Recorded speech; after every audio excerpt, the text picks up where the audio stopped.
Testing 1, 2, testing 1, 2. Making sure everything looks alright. How strange. Oh well. Alright. Let me make sure that everything is all set up.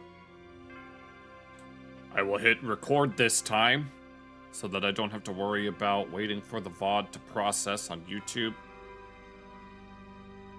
So that way I can get to editing videos as soon as I get home from work tomorrow. Hopefully I'll be able to... Hello, Isabella. Welcome to the stream. Have we met before?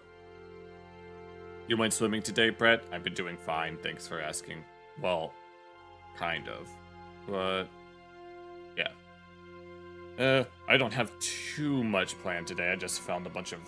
Actually, there's like 2 videos that I really wanted to take a look at. Well, 2 of them are like kind of interconnected in a way, but I'm not even sure if I want to prepare. Oh, so this is your first time?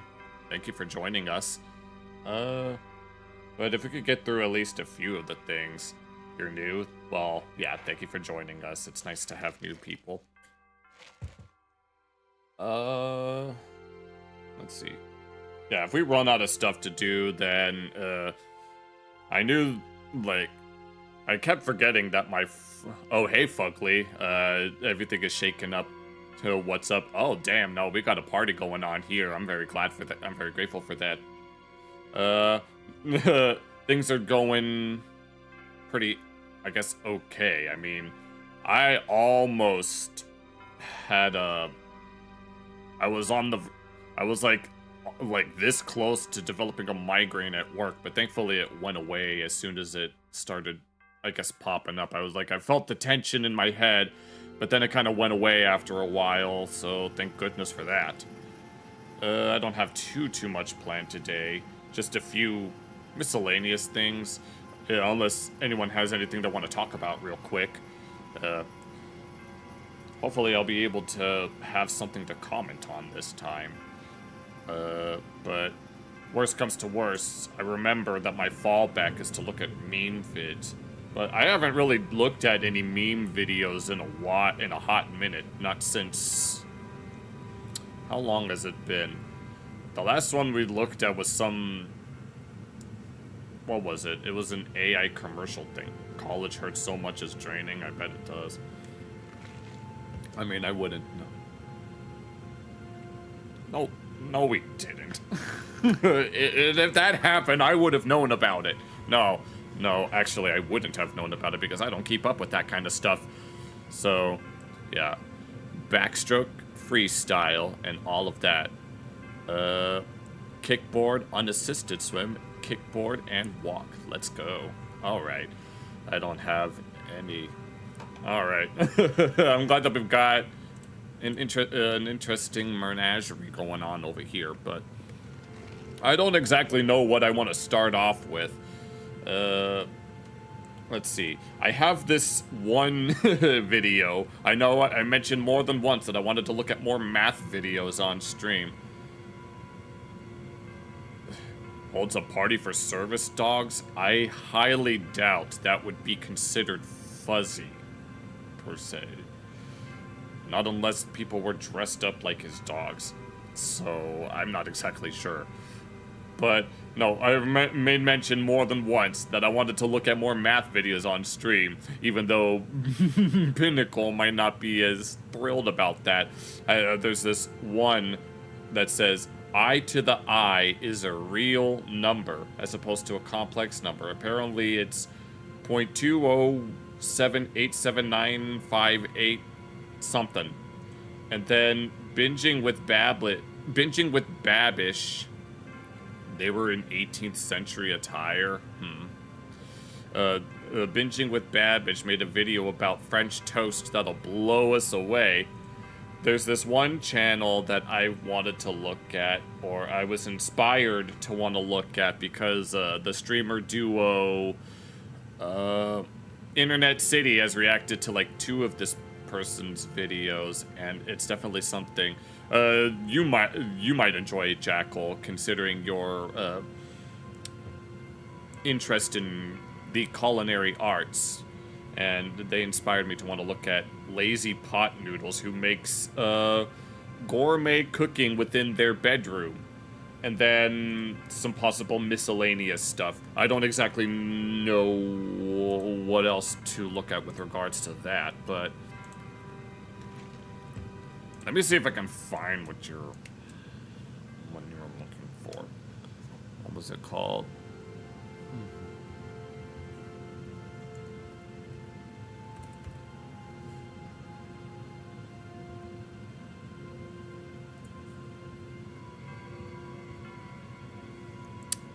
Never mind. Yeah, I don't know anything about whatever kind of thing is going on with service dogs. I don't keep up with that kind of stuff. It's at 18th century. Trying to think of what that would even look like. That's the 1700s. I wouldn't know what that's like. I could look it up, but I just don't feel like it. But does anyone have anything else? Oh, it's on Yahoo, really. Maybe it'll pop up within this tab feed or something, whatever it's called.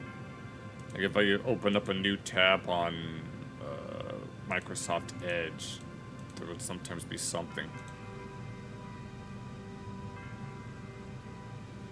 Apparently the people of Greenland are upset about him, because of course they are. So I don't... Oh my god, I don't... That sounds very cursed. I don't really want to look that up.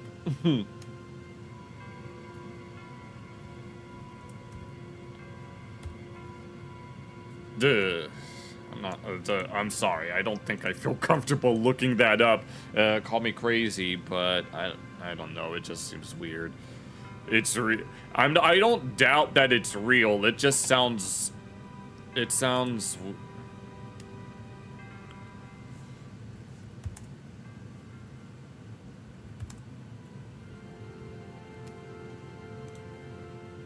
Mar-a-Lago hosts gala with dancers and... Oh.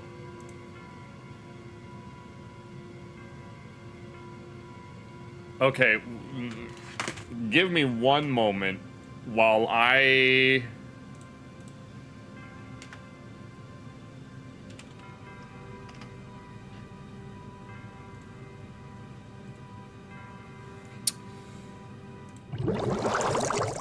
I'm guessing this is what you're talking about. Footage from the elaborate fundraiser went viral for the unusual outfits sported by some entertainers. I guess that's one way to put it. They have raised eyebrows before, but one of the latest was at a private Florida club, where some of them were wearing... Let me reread this. American Humane Society 15th Annual Dog Hero Awards Gala was held at Mar-a-Lago on Friday, January 9th, and the event quickly went viral thanks to the unconventional costumes worn by performers at the party. Okay. Footage from the Palm Beach event shows some attendees dressed in 18th century formal wear with dog masks over their head. The looks drew comparisons to fuzzy outfits online, including California Governor Gavin Newsom, a frequent critic of the president who reposted images who wrote, "Why is Ronald Thump hosting a fuzzy party?" Did you? I don't even... You said that you wrote a letter to him about them? I don't know. He reportedly attended the Friday event with Midas Touch, posting Thump was present and spoke at the event, and Kelly Henry, senior editor of Palm Beach, Florida Weekly, appearing to share a video of the president delivering remarks at the gala on Instagram. The American Humane Society did not immediately respond to people's request for comment. Let them eat cake. Entertainers wearing dog masks at Rococo-era 18th century European aristocrat court costumes. And the way you look tonight.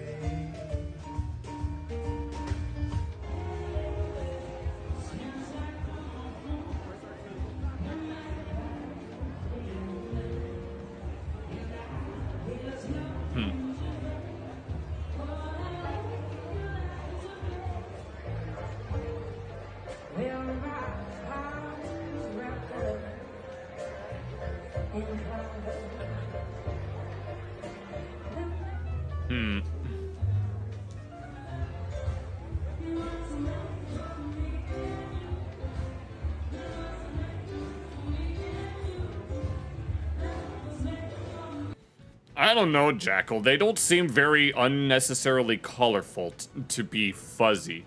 Don't you know that they're supposed to have all sorts of colors that don't necessarily occur in nature unless it's something like a bird or a butterfly? I'm just saying, there's a pool there. Well, yeah, it's Mar-a-Lago. You accidentally bought a stack of pre-stamped postcards. So you've been mailing the... Oh, no. Oh, my God. Okay, let's see. While Thump appeared to have attended the evening honoring courageous canines, he's one of the few presidents not to have a pet of their own while living in the White House. Only he, James K. Polk, and Andrew Johnson have resided there without a pet. How would I look walking a dog on the White House lawn? Would that be right? He, who didn't grow up with pets, asked a crowd in Texas in 2019. I don't know. It feels a little phony to me. A lot of people say, "Oh, you should get a dog." Why? It's good politically. And he said, "Look, it's not the relationship I have with my people." His late ex-wife Ivana, who wrote in her memoir that he was not a dog fan, per GQ. I don't know what that is. And had a tense relationship with their poodle, Chappie, who would bark at him territorially. Mar-a-Lago is a private club, and non-members can only host their own events there if they're sponsored by a current member. 3 of his children have gotten married there, while he himself hosted a wedding for his 3rd wife, Melania. Months before the gala puzzled the internet, he threw a Great Gatsby-themed party at the club as millions of Americans prepared for a possible expiration of supplement of SNAP benefits. Oh, yeah.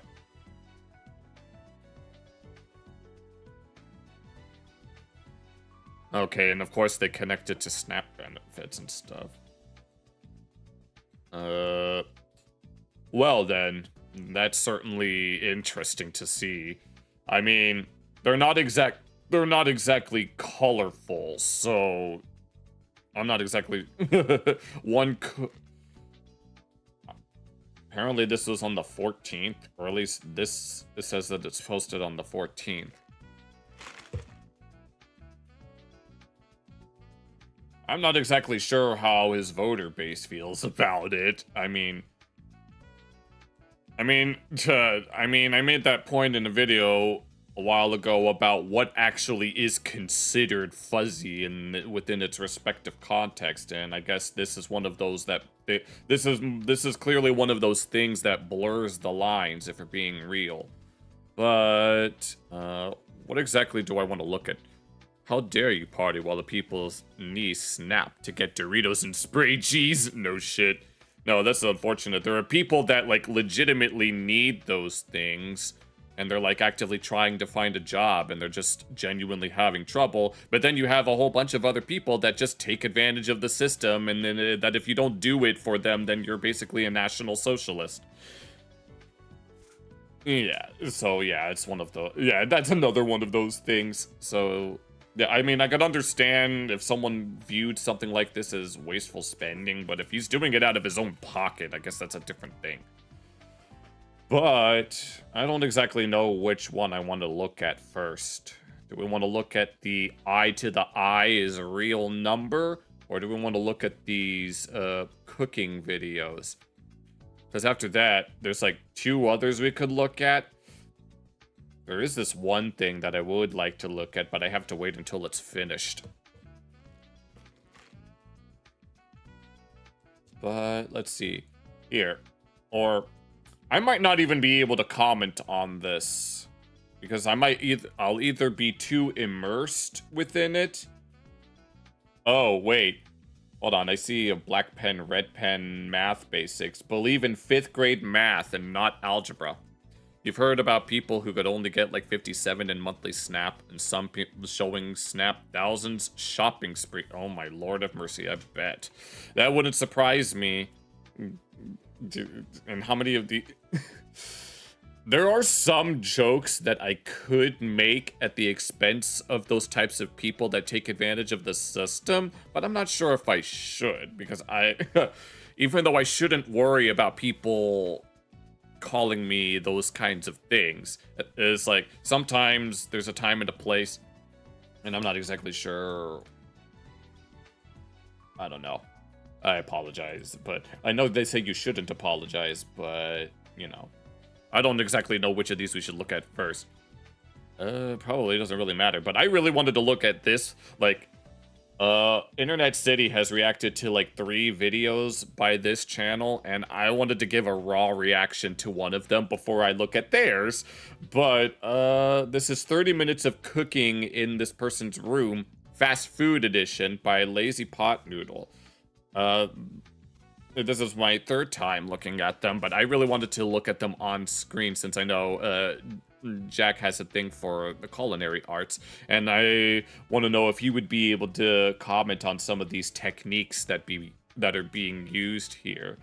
I'll definitely have to speed it up at least since it's like 30 minutes long, but the thing is, 1.25 doesn't seem fast enough, but 1.5 is too fast. But I guess we'll see what happens. One of the ingredients in deep fryer is in the soda. Okay. Well, let us see. Okay, so this first one is Chick-fil-A, as it's called in Boondocks. So let us see, because as someone who's worked in the food industry for, I want to say 5 to 6 years, I know a handful of things about how it works, especially how certain foods are made. I've made fried chicken, and I currently make bread, so I guess we'll have to see what goes on here.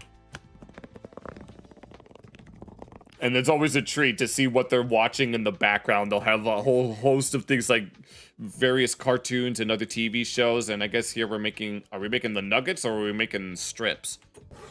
Okay, the nuggets, I figured. Sheer dip. Oh, that's right, because I know the chicken sandwiches, they sometimes come with the pickles. That reminds me of the time that let's say, dimethylpolysiloxane is a silicone polymer, and it's an anti-foaming agent. Ooh. Is that the stuff that is that what you mean when you say they put it in oil? No, there was a friend of mine who they were just trying to have like a chicken sandwich at one point. He took a bite out of it and was intrigued by the interesting flavor that he seemed to have liked, only to find he asked for no pickles, but they accidentally put pickles in it anyway. He took a bite out of it, realized, I kind of like this flavor, only to realize that there were pickles in it, even though he said no pickles, and it was like, I actually like pickles. I mean, I don't know, I kind of have a weird relation with the flavor of pickles in a sandwich like this. Oh, that's right, we gotta put buttermilk in it. Is that actually how the Chick-fil-A batter is made? Or the marinade, rather? Because if so, I never knew that. For some reason, I thought it was some peanut oil. At least that's what I thought. Unless I misremembered.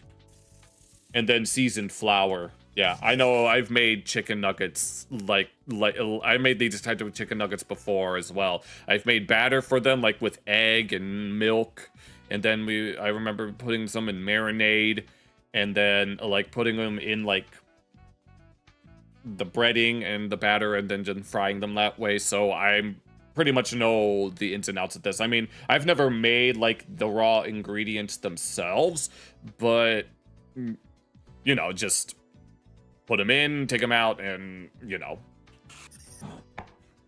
And then, here we go, put them all in the batter. Or no, that's not batter. The other thing is batter. This is just breading. And then, yeah, this person uses this little portable, I guess it's an electric pot to, like, fry and boil stuff. So, what kind of oil is this, though?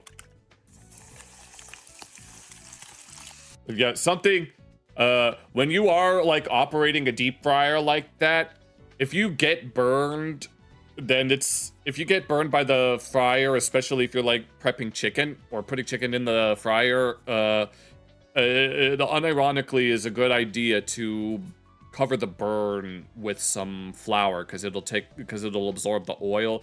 Worst comes to worst, you can have them soak in honey mustard.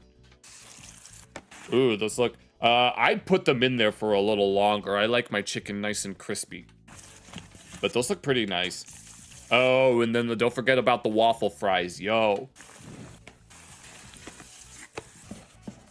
Although it's hard to get like good waffle fries sometimes. Sometimes you don't get them. Getting the burns is your favorite part. Oh no! Like sometimes with the waffle fries that they do serve, yeah, those burns can be like steam burns, burns from steam. Hello, Teresa. Well, don't cry because we've got cooking videos to do, but what was I saying? Dang it, I lost my train of thought. Oh yeah, steam burns. Yeah, steam burns. Yeah, those can hurt. If you're not careful, you put your hands above boiling water, the steam will burn you, so. But no, what was I saying earlier? No. Oh, it was about waffle fries. Yeah, sometimes when they get the waffle fries out, sometimes they don't have the holes in them, and then so the potato just gets all overwhelming. Oh, and what's this? Is that Hawaiian buns? Wait, you're covering honey and... I've never seen that before.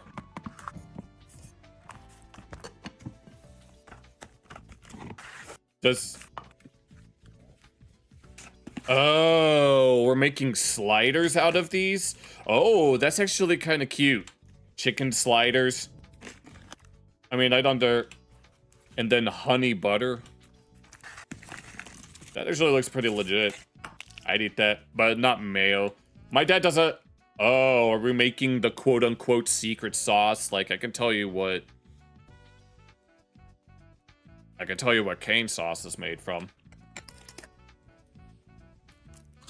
Okay, yo. Prime. Oh my god, imagine unironically drinking Prime. Okay, and here. Yeah. Yeah, so it's egg and milk. That's what the batter is.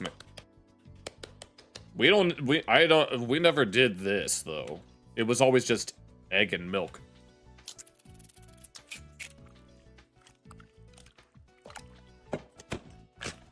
And then it was, like, it was just enriched wheat flour or something like that. And the fact that this... Apparently, one of the comments in Internet City's video said that this is a woman, it's a girl that's doing this. So if that's the case... Oh, I'm sorry to hear that, Teresa. Well, you're welcome here no matter what you look like. Just be respectful. That's all I ask. Is just be respectful. You'll always be able to find a... I don't know how to make this. I'm trying to say something inspirational, but it's coming out like you can tell by the way I'm stuttering that I have trouble forcing myself to say things, but this lady is just nonchalantly letting all the flour get on her laptop. No, and that happens with all her other stuff as well. And then we put it back in the batter. Well, technically, you're supposed to marinate the chicken fingers overnight in like it's like a solution of, like, the marinade is water, salt, and MSG, which isn't all that much, but I guess it's one of those things that just adds to the flavor. And I don't know what these other things are. I don't recall ever having that in there. And, oh. I've never seen it be done like this before. Oh, and now we're making the oil. I don't actually remember what kind of oil that we used. I'd imagine that it's like general... yeah. Okay, well, I'm glad I could make your day. Or night. Whatever. Oh, yeah, these look nice. Oh, are we saving it for... I'm guessing we're saving the oil for the fries. No, look at all that. There's freaking flour everywhere, all over the freaking laptop. No, this is the hardest working laptop that you'll ever see. Oh, and then we're making the raw... Yeah, the fries come frozen, and we just put them in directly from a little mini freezer.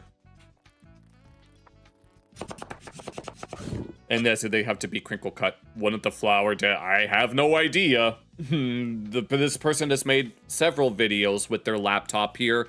I can tell this looks like one of those almost, it's the additive numbers. I'm not reading that out loud. Monosodium glutamate, yeah, no, I am not reading that last part, Jack. You're not slick. But yeah, the crinkle cut fries, yeah. This looks like one of those tablet.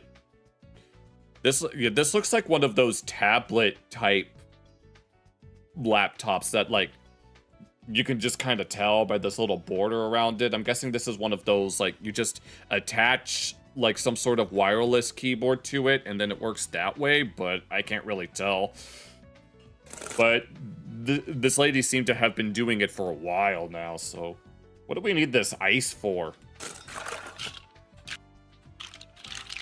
I'm kind of confused.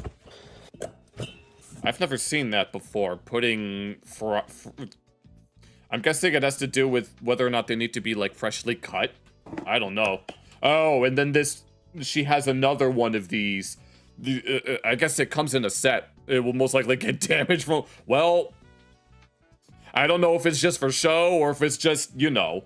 But yeah, she's got more of this type of equipment. Like this is a little mini grill, and this is also another boiler fryer type thing.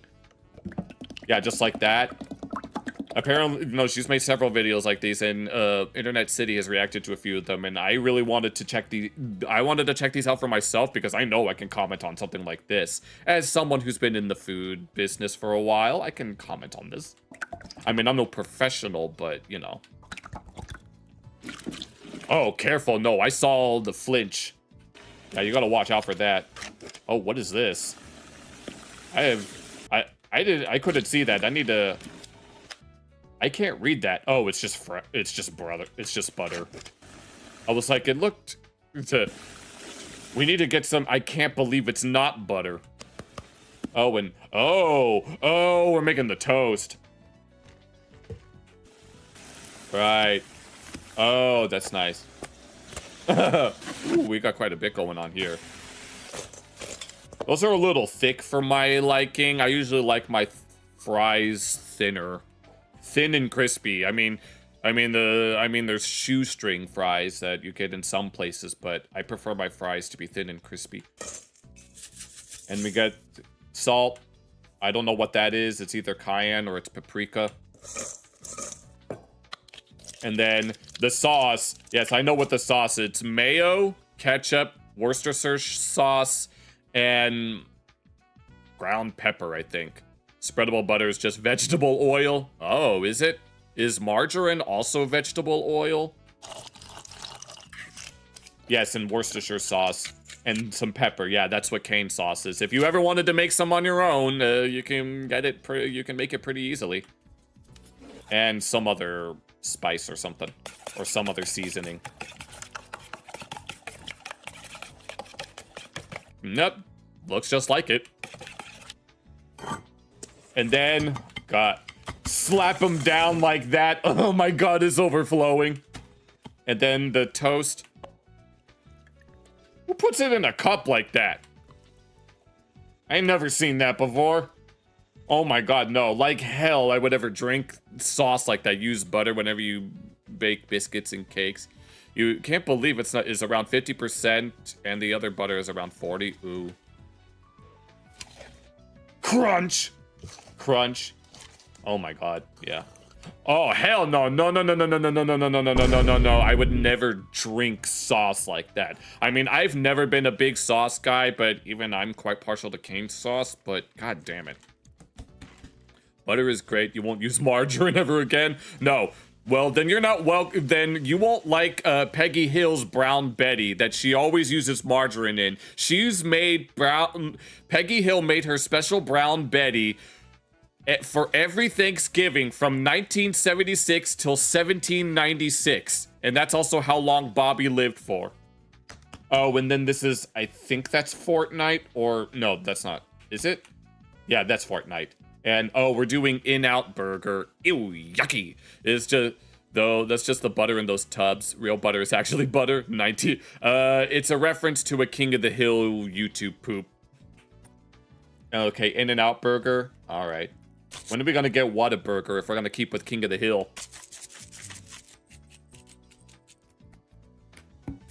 I'm not much of a burger guy at all. In all honesty, I've never been much of a beef person. I've never really cared for beef.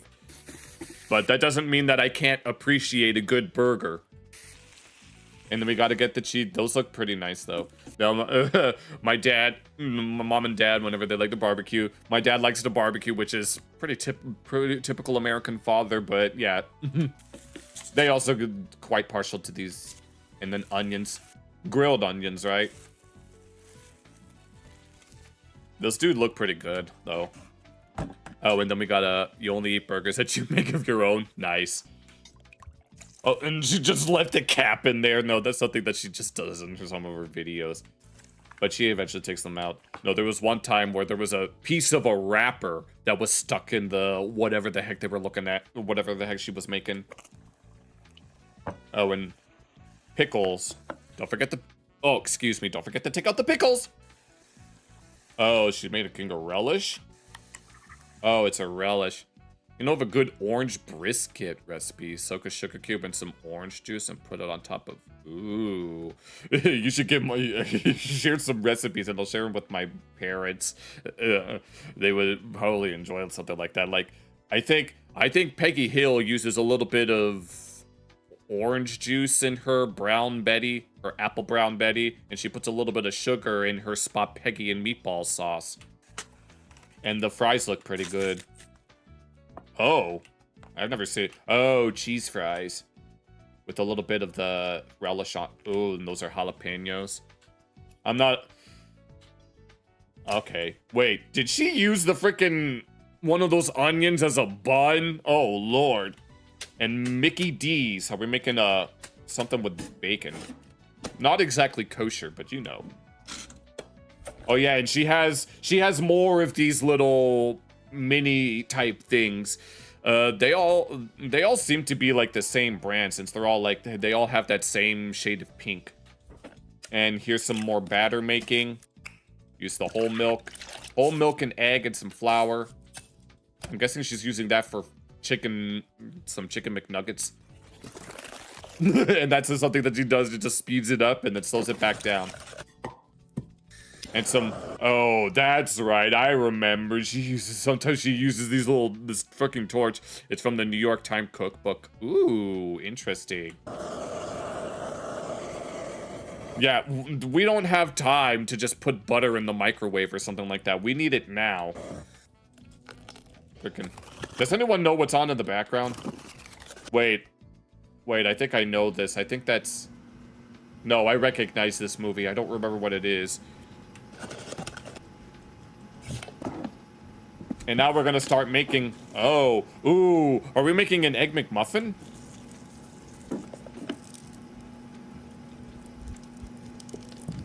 Wait. Are we making a McMuffin? Hey, Jemima! Oh, I've never seen this before.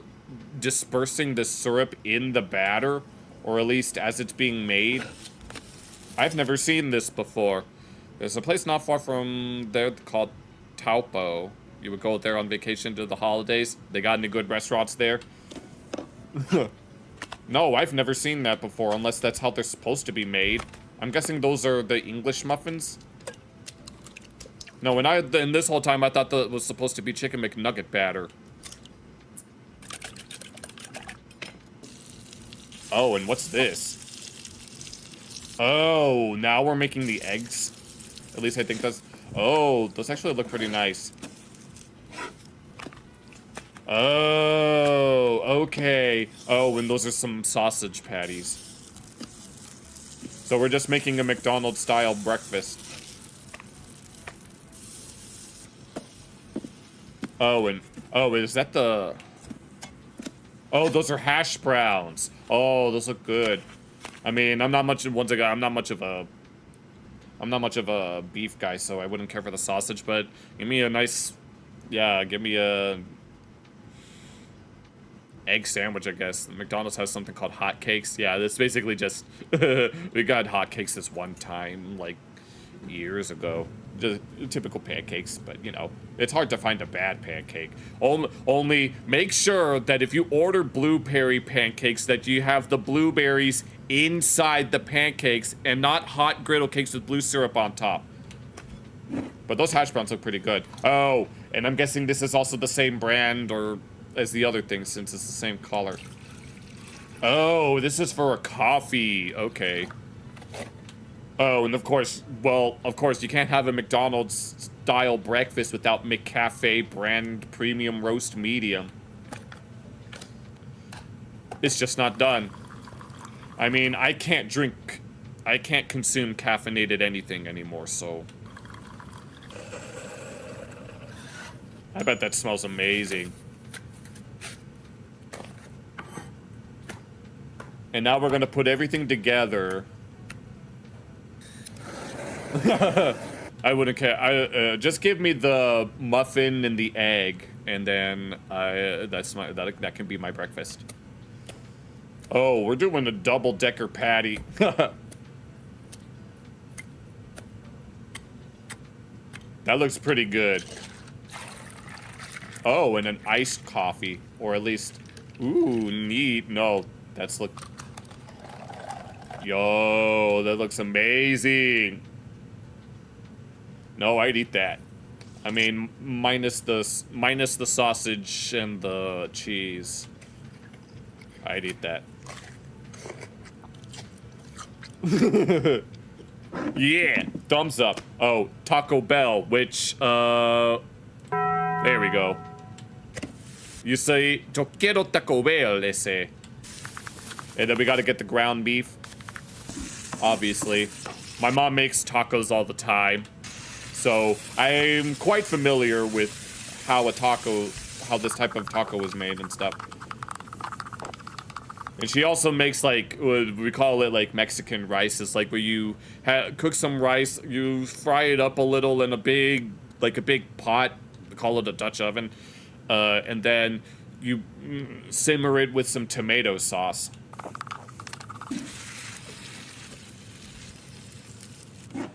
Yeah, and this brand of tortilla. Yeah.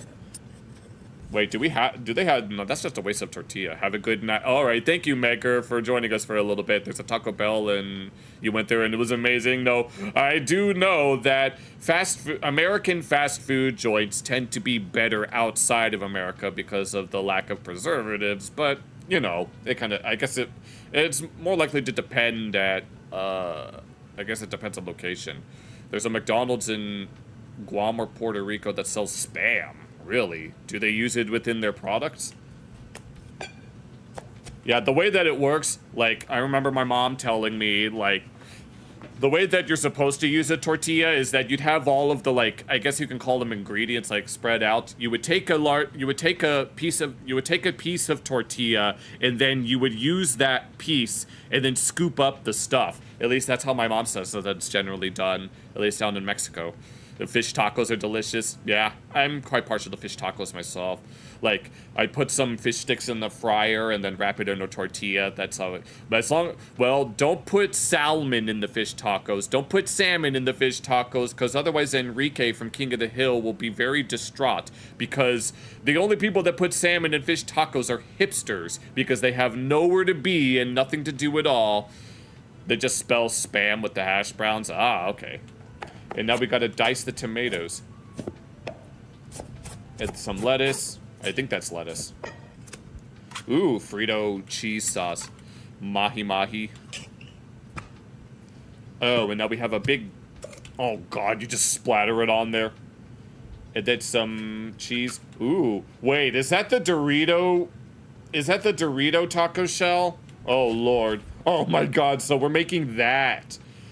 I don't remember what this is called. Dorito Crunch Wrap Supreme something or another. I don't really know. Oh, and some sour cream, of course. And then Sargento. Oh, that's what it's for. Oh yeah, and then you got to put it in a hexagon. But then you got to make sure, but the tortilla itself needs to be toasted. Oh, and we're making another one, huh? Because it's not, oh my god. It actually, no, if those are the Dorito-based taco shells, it reminds me of when my mom and I, no, it reminds me of whenever me or family members or whatever we would, way back when, my mom and I would we would take cheese Doritos, cover some cheese on them, put it in the microwave, and we used to call it cheesy chips. We still do that, like, every now and then, but knowing that my mom's getting older, she can't really eat those kinds of things anymore. But I'll still make microwave nachos if there's just really not much else to eat.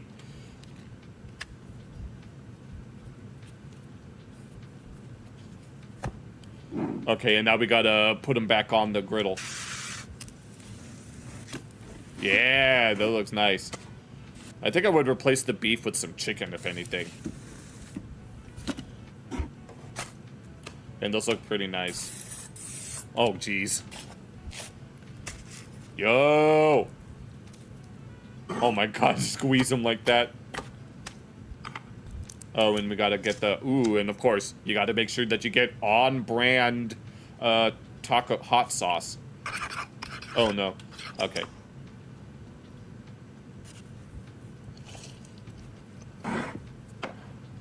Oh, and of course, yo, we gotta have the Baja Blast or else it doesn't count. I just got reminded of a weighing video I saw where some guy literally stole gallons of Baja Blast using this ingenious device that it looked like that they had a refillable cup, but there was a hose attached to it, and they just got a whole bunch of Baja Blast, and that was before they commercially sold it. I've never had Baja Blast, mostly because I'm not much of a soda person these days. Ooh, Waffle House, I know that. Oh god, it's been a while since I've been to Waffle House, though. Let's go. And back in the oven there. What are we making this? Are we making more hash browns or? Oh, this, yes. I like this type of hash brown where it's like shredded potato.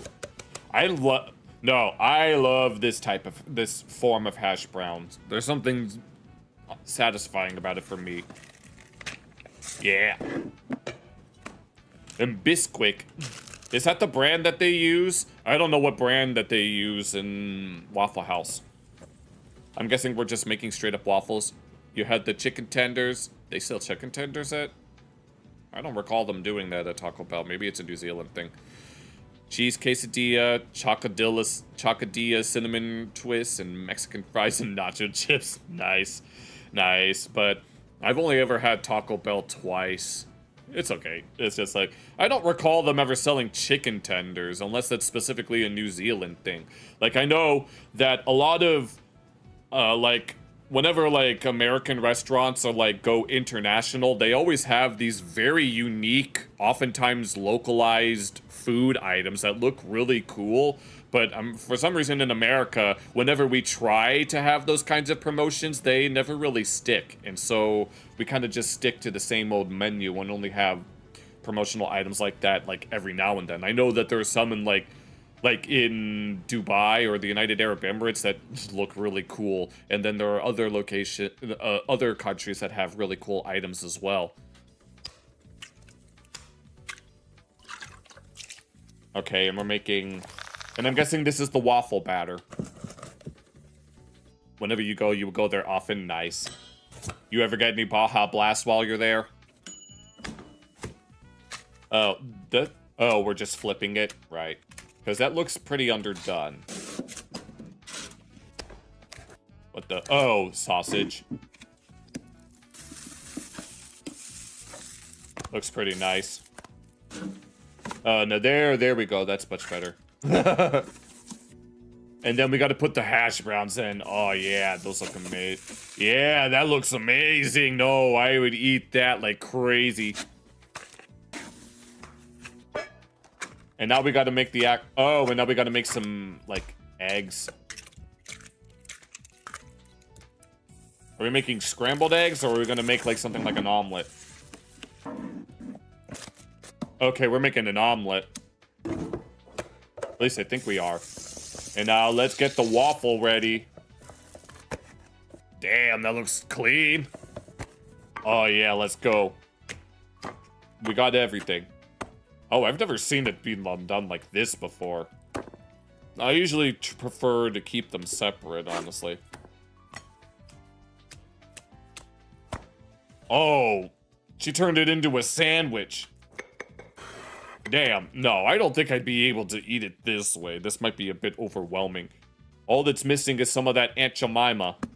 Oh, speak of the devil. Of course, you love waffles.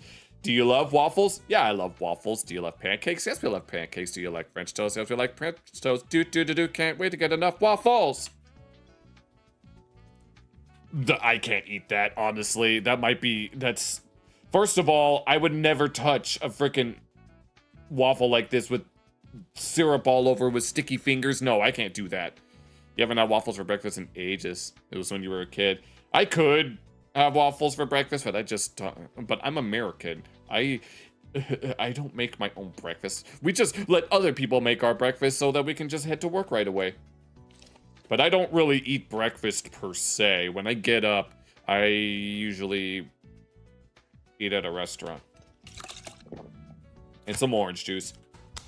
Panda Express. You know, the Smith family from Rick and Morty likes Panda E. Did they get the sugar chicken? And Beth is all like, that's kind of all they have. All we need is Shoney's and then we'll be golden. Okay, here we go. Oh, what's this? I guess we're just making the bat. Oh, and of course you left the cap in there.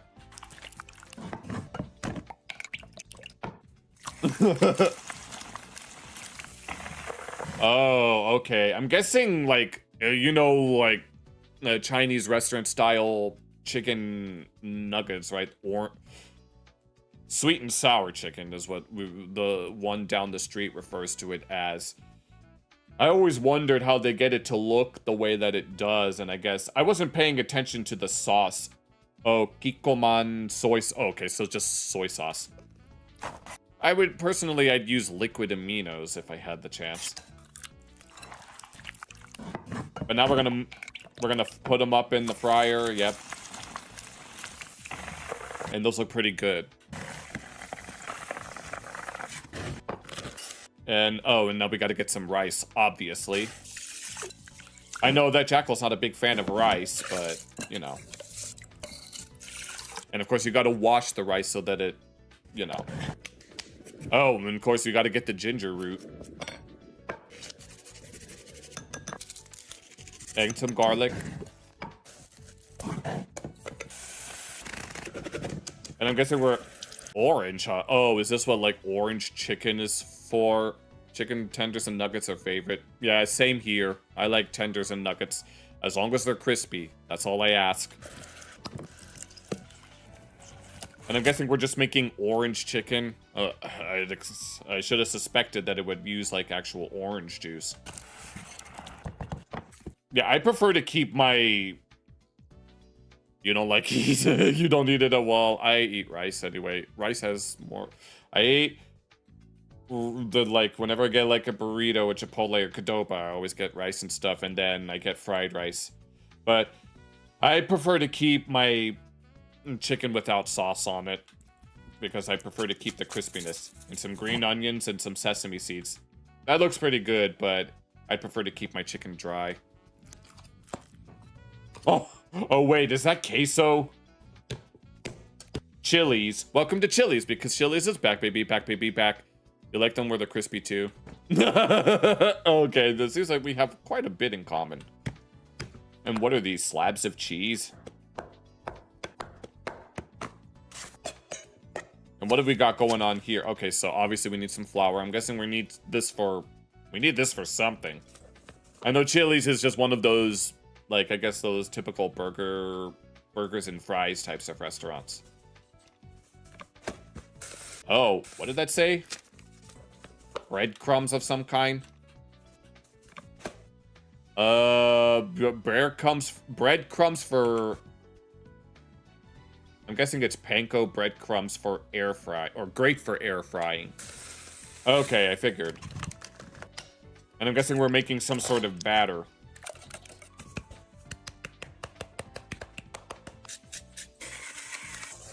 I don't exactly know what that light is for. And I'm guessing that's cheese. I'm not a... Wait, are these large, thick mozzarella type things? That has to be, because... I didn't know that they sold something like that at Chili's.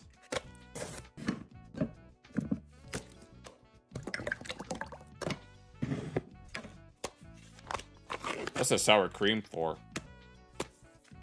Oh. Oh. Oh, ranch. That's what that is. That's ranch dressing.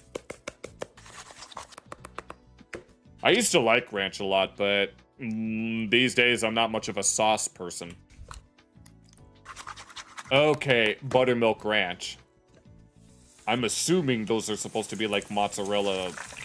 Yes, yes, I can tell by the way that the cheese is just I didn't know they sold something like this at Chili's. I know they sell something like this at just... Yeah, it is mozzarella cheese, yeah. Usually the people think of the mozzarella sticks. You know, you just take little thin slices of mozzarella cheese and then put it in some breading and then fry it up. But the only other place that I've seen a mozzarella thing as big as that, well, not as big, but still pretty big, is at Dave & Buster's. You're not a sauce person except when it's on pizza. Well, I've made the point that I only want sauce on my pizza if it's light enough. And it has to be by my definition of light. Not their definition of light sauce, but my definition of light sauce. In the same way that in iCarly, when it comes to a year's supply of free steaks, it has to be by Sam Puckett's definition of a year's supply, not theirs. Be honest, this might be too much cheese for me in terms of a mozzarella thingy. And what's the next thing? What's the next item on the menu? Oh, some brown sugar. I don't know what the... Oh, it's a sauce. Okay. Those do look pretty nice, but once again, I'm not a sauce guy. I didn't know they sold an item. I didn't know they sold something like this at Chili's. Not surprised. I thought we were gonna get like burgers and fries and stuff since it's one of those types of joints. You know, like Applebee's, Red Robin, Crystal Pepsi. Oh, here we go. Cheesecake Factory. I've never been to Cheesecake Factory. I just always assumed that... Oh, and then, yeah, she just rips the chicken like that instead of... My mom often likes to buy rotisserie chicken whenever she makes soups and stuff. She also uses it when she makes chicken tacos. And what are... Oh, some shells. Oh, okay. Are we making macaroni? Oh, we're making our own cheese sauce. Oh, yeah. I think I've seen her do this before. Oh, okay. Oh, we're making something like that. I don't know what you would call it. Some chicken mac and cheese, huh? Like, I know that whenever I make, like, chocolate, those are one of your favorites. I'm not much of a cheesecake guy. I'm not much of a cream cheese guy either. I just prefer regular cream. And regular cake. No, cookie cake. Cookie cake is what I prefer. Oh my god, I don't know what it is that they do with cookie cake that makes it taste different from a regular cookie, but that and the combination of the kind of icing that they use, just chef's kiss. And I guess we're gonna... And I'm guessing... What kind of eggs are these? I've never seen this kind... I mean... These are like, I know that lots of different birds have these kinds of eggs, but I've never seen this kind of egg. I've never seen small eggs like that be used in, I guess, a batter. What is this? I've never seen this before. You look... Oh my god. Why do you and I have so much in common? I've never... Oh... I've only seen something like this on a cartoon. A mac and cheese bite. That's what this is. I've only ever seen this in The Loud House, which is a show on Nickelodeon that has a very unfortunate fan base, let's just call it. I've never seen... I mean, I'd imagine something like a mac and cheese bite does exist in other places, but... That's just how things turned out. Oh, what? Jimmy John's sandwiches? What the hell? Why is there a blue pickle here? Kosher pickle. And what exactly would make a pickle not kosher? It's very big, though. We're hollowing it out. What the hell? I've never seen this before. Do they actually do this at Jimmy John's?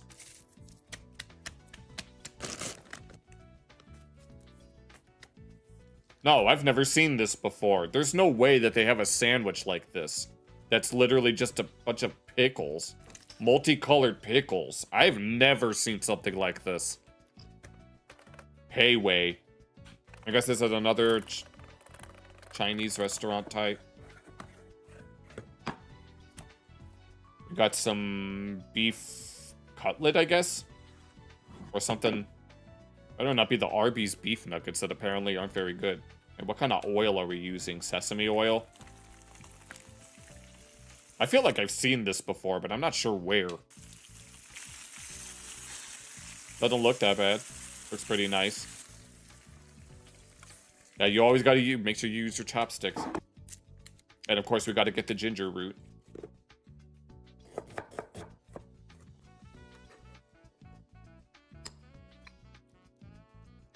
And I'm guessing this is used for some sort of sauce. I forgot what that paste is called. It's not miso paste. And we gotta mix it around. Oh. Are we making more? No, I figured we would. Have I ever been to Arby's? I've never been to Arby's. Oh, that's what this is. Oh, yeah, I don't know what you would call this, but yeah, the beans as well. And some rice. It looks pretty good. Oh, yeah. And the sesame seeds, of course. Actually, oh, Jersey Mike's. There's a Kingdom Hearts YouTuber that used to work at Jersey Mike's, and he absolutely hated it. I'm guessing turkey and salami and some cheeses. It's a huge, it's one of those cartoonishly long sandwiches that's got pretty much everything on it. I would do that with just cheese and pepperoni, and that's it. Provolone and some Gouda. Give me some of that, and I'll take that to the bank. That's a very big, very, very big sandwich. And some, whatever that said. Oh, look, Fairly Odd Parents. El pollo loco. I almost pronounced loco with a Japanese L. Oh my god. El pollo loco. The crazy chicken. I don't think I've heard of this restaurant, though. I mean, there's... Unless it's that one with the chicken mask. That one with the... I don't remember what it is. It's raining. It's mostly clear where I live, but it's also very cold. Since it's winter in the northern hemisphere. Oh, we gotta take out the skin, even though the South Park kids like the KFC chicken skin, because the skin is the best part. And Cartman ate all the chicken skin and made Kenny cry. Oh, yo, it's the Jimmy Timmy Power Hour. Let's go. Some shredded chicken and something... Some seasoning. Oh, and she freaking left it in there. I think I might have seen this video, actually, now that I think about it. Because I recognize this just sitting in there, but whatever it is. Oh well. Maybe wait, I think I have seen this before. Because I recognize this scene in particular, but I don't remember this at all. She just left the wrapper in there and some quote-unquote Mexican cheese. It's like Colby Jack and some cheddar or something like that. Okay, I think I have seen this before, but it doesn't matter. We're going to comment on it You'll be saying... I would be saying this. You're going to cry, baby, about what you said and what...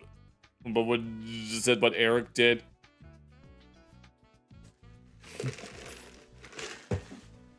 Yeah, after that, because, you know, Kenny is poor, and so that would have been a whole... So he doesn't get too many good meals at... he doesn't get too many good meals, but after what Eric did, they ended up basically not speaking to him, to which Eric thought that he was dead. And a ghost. And then some... I think those are jalapenos. Oh, that's right. She made enchiladas here. My mom also tends to sometimes makes enchiladas every now and then. Slathers it on there. It's just an advanced form of taco. And my brother also sometimes makes enchiladas just on his own, and he uses taquitos. And we gotta put it in this...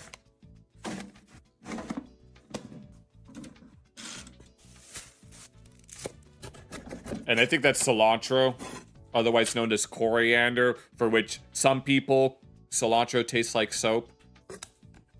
And some lime, obviously.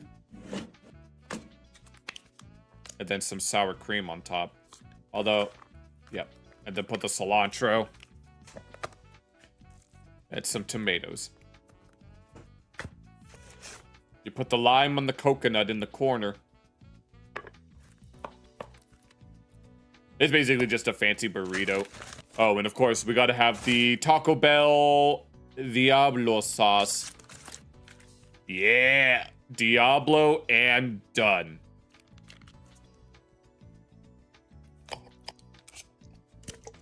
And Sierra Mist. Just salad. I've never heard of that place.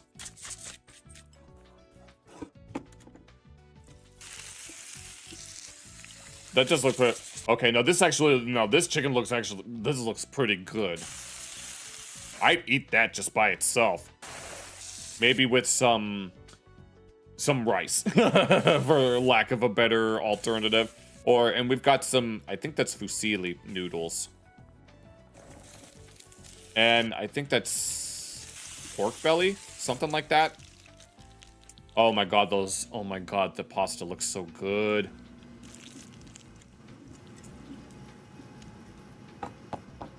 Oh, and what's green and superfoods? I think that's what that says. I don't know what that is. Oh, is it some sort of... Oh, it's some sort of supplement. Oh, man, that looks amazing.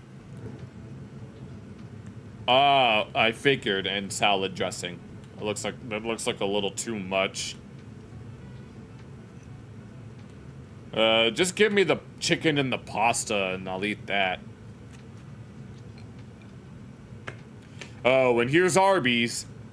Arby's! We have the meats! Well, she has the meats now. Oh, and Victorious is on in the background. What did that say?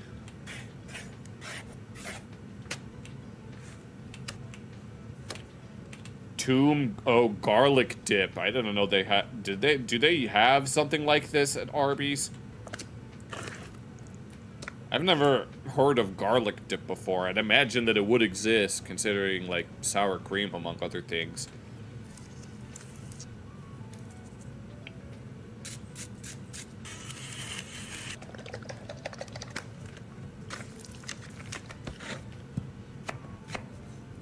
We got some onions. What are we doing with this? I've never seen anything like this. Wait, is this some sort of makeshift shawarma? Okay, we got a cucumber. I'm guessing we still need the garlic dip. And what's in the bag there?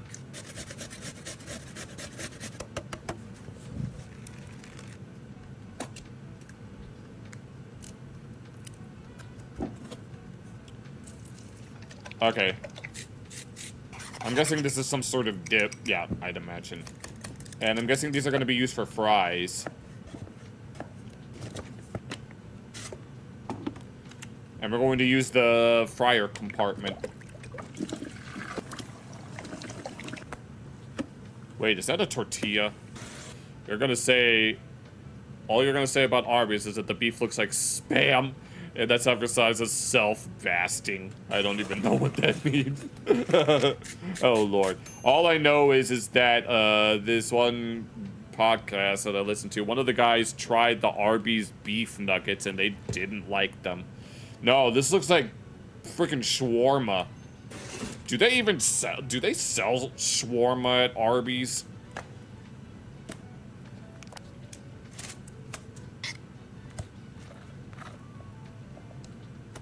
Oh, oh, that must be pita bread then. If it actually is shawarma. Or a gyro. Or even a gyro. Like the Greek. This might actually be a gyro.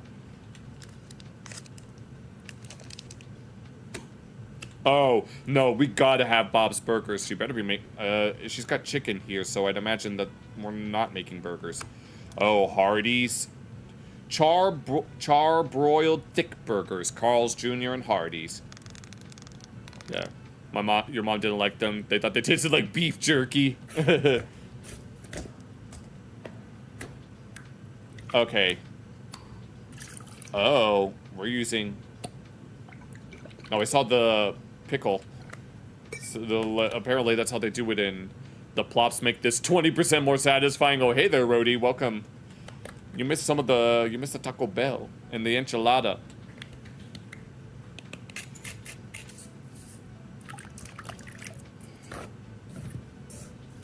Alright, and we got some... And I guess we're just making some... I'm guessing these are for either nuggets or they're for something else. I mean, she was dicing up some chicken, so I'd imagine that this is nugget. Okay, I figured. No, if these are, like, soaked in hot sauce, I don't know if I'd be able to... And now we gotta fry them up. And some... Texas beet hot sauce. Okay, we're just making a sauce. Oh. Oh, interesting. Those are some big nuggets if that's what those are supposed to be. I wish I could make my own food at home, but I just don't have the time. Like, if I was a stay-at-home dad, then yes, I'd be making this kind of stuff every day.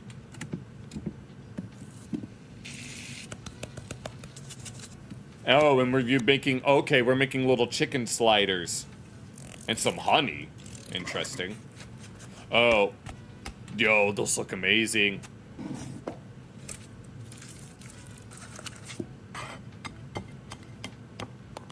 Okay, and then we put some of that sauce on it.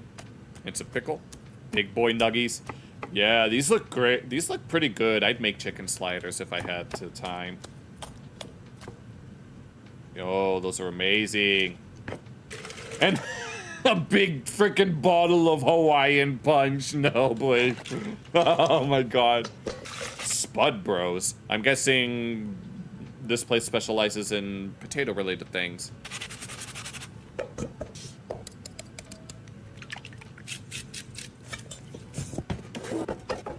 Who does it that way? I've never seen baked potato in an air fryer. Like, I know that my mom likes to make baked potatoes. She wraps them in foil and then puts them in the oven. And we have to make sure that they're of a certain softness before we can take them out. And some sausage sticks. And some... Oh, are we making... Are we making English breakfast? And I'm guessing that was gravy. You would do that, but with no pickles? Yeah. My mom likes pickles when they're cold. She doesn't like them when they're hot.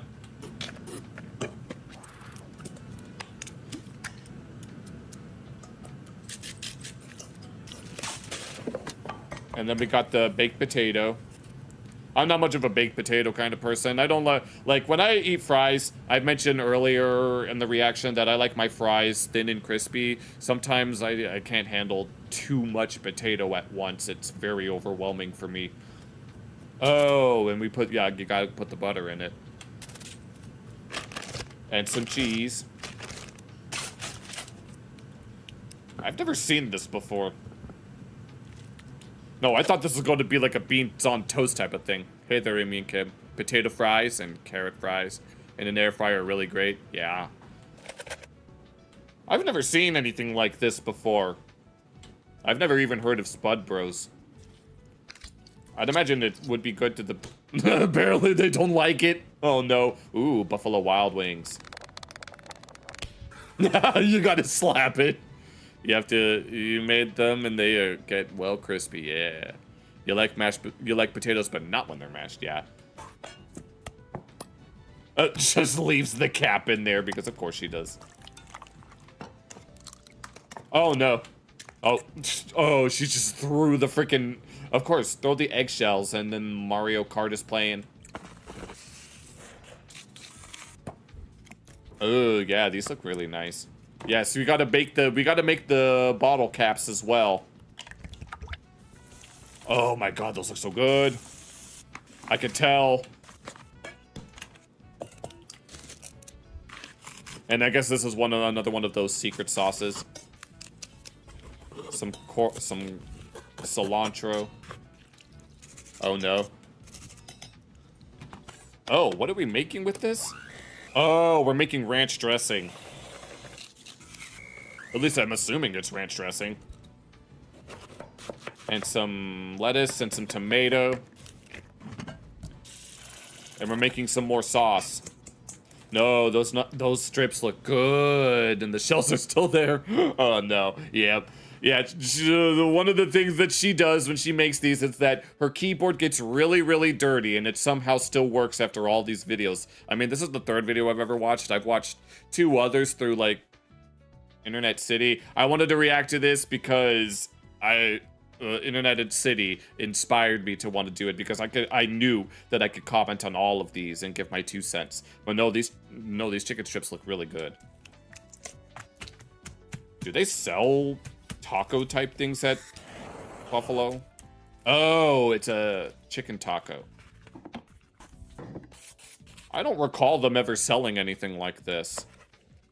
Unless it's a regional thing, because I know that I mentioned earlier that some, like, American chains do, like, regional things. Oh, we're back to Chili's again, and now we're making something chicken-related. Like, the previous thing that she made, inspired by Chili's, were these big fried mozzarella patties. Like a mozzarella stick, but it's a big rectangular thingy.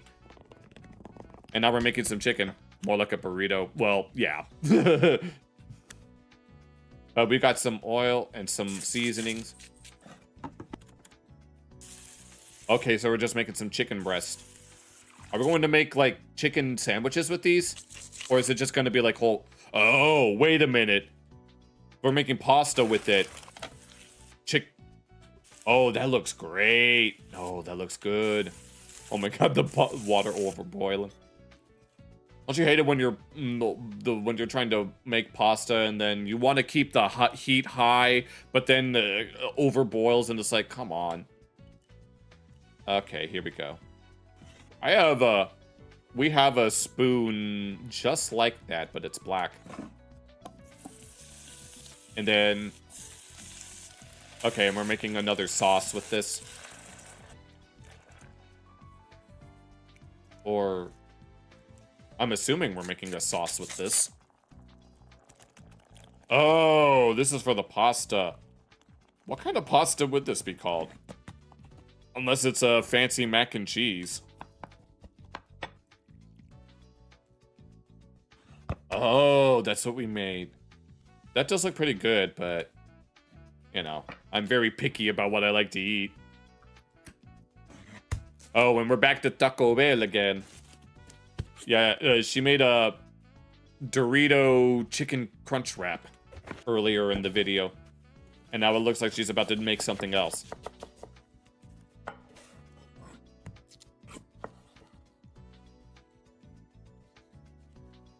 Okay. Okay, and we got some ground beef. Pretty typical. Oh, and she's got one of those tools. I can never remember what this thing is called, and we use them all the time where I work. Well, I use them all the time. Obviously, some ground beef. Oh, and is this the Frito sauce like last time? I wonder what we're making this time. Wait. What is that the... Are those the spicy Doritos? Or we're making a spicy variation? Wait, and... So it's just another variation of the crunch wrap, I'm assuming. Homemade honey barbecue chicken tenders. Okay, it's just another crunch wrap. Oh, it makes sense that it would be the spicy version. Okay, that was that was certainly satisfying to say the least. It accidentally moved on to the next video. Yeah, this is Internet City, my homies. Even though they don't really know who I am, but no, I need to go back real quick so I can. Yeah, please. Why was it? Stop glitching out. And then put it back here so because we've watched it. No, that was fun. No, I had a lot of fun with that. There was so much to talk about there. And I hope let me know your favorite foods down in the whatever the hell. I probably won't make... I'm probably not going to clip this since it's a very long video that's going to take a long time to edit. But while we're still on the subject of food... I do want to look at binging with Babish's French toast. That will blow you away. And I might clip this one in particular since it's a shorter video. So make sure that make sure you guys check out the original video before we continue on with this one. I want to see how well he makes his French toast. Because I know that Stan Smith, the American dad, does not like French toast. But he really likes his American toast, which is just white bread put in a toaster, but at least it's American. Yeah, you can already tell that we don't play around when it comes to... No, Binging with Babish needs to do a collab with Lazy Pot Noodle, or whatever she's called. They need to do a collab. That would be absolutely legendary. French toast. Invented by the favorite cook of King Herod III in the 4th century AD. It was King Herod of 4 AD. 4th century AD. Is French toast really that old? France didn't even exist back then, so why do we call it French toast? created for a feast to celebrate the slaughter of Prussian Orthodox Christians.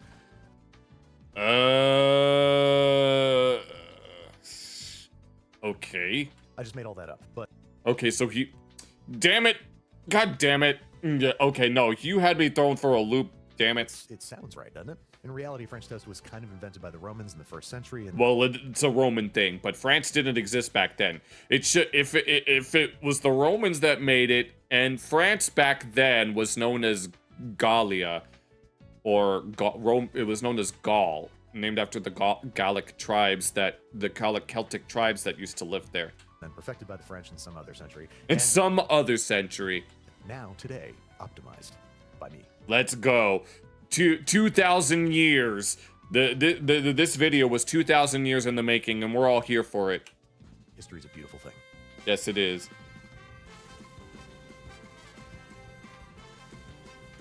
Uh-oh.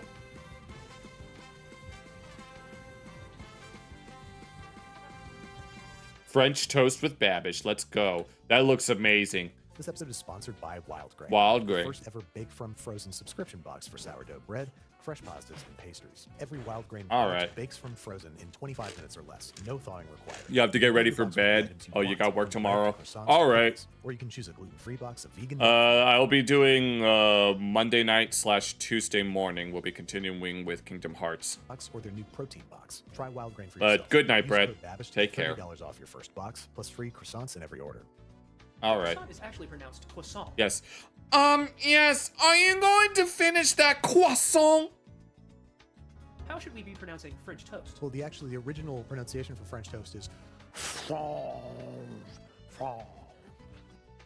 Francais. I don't know what toast is in French, so from van.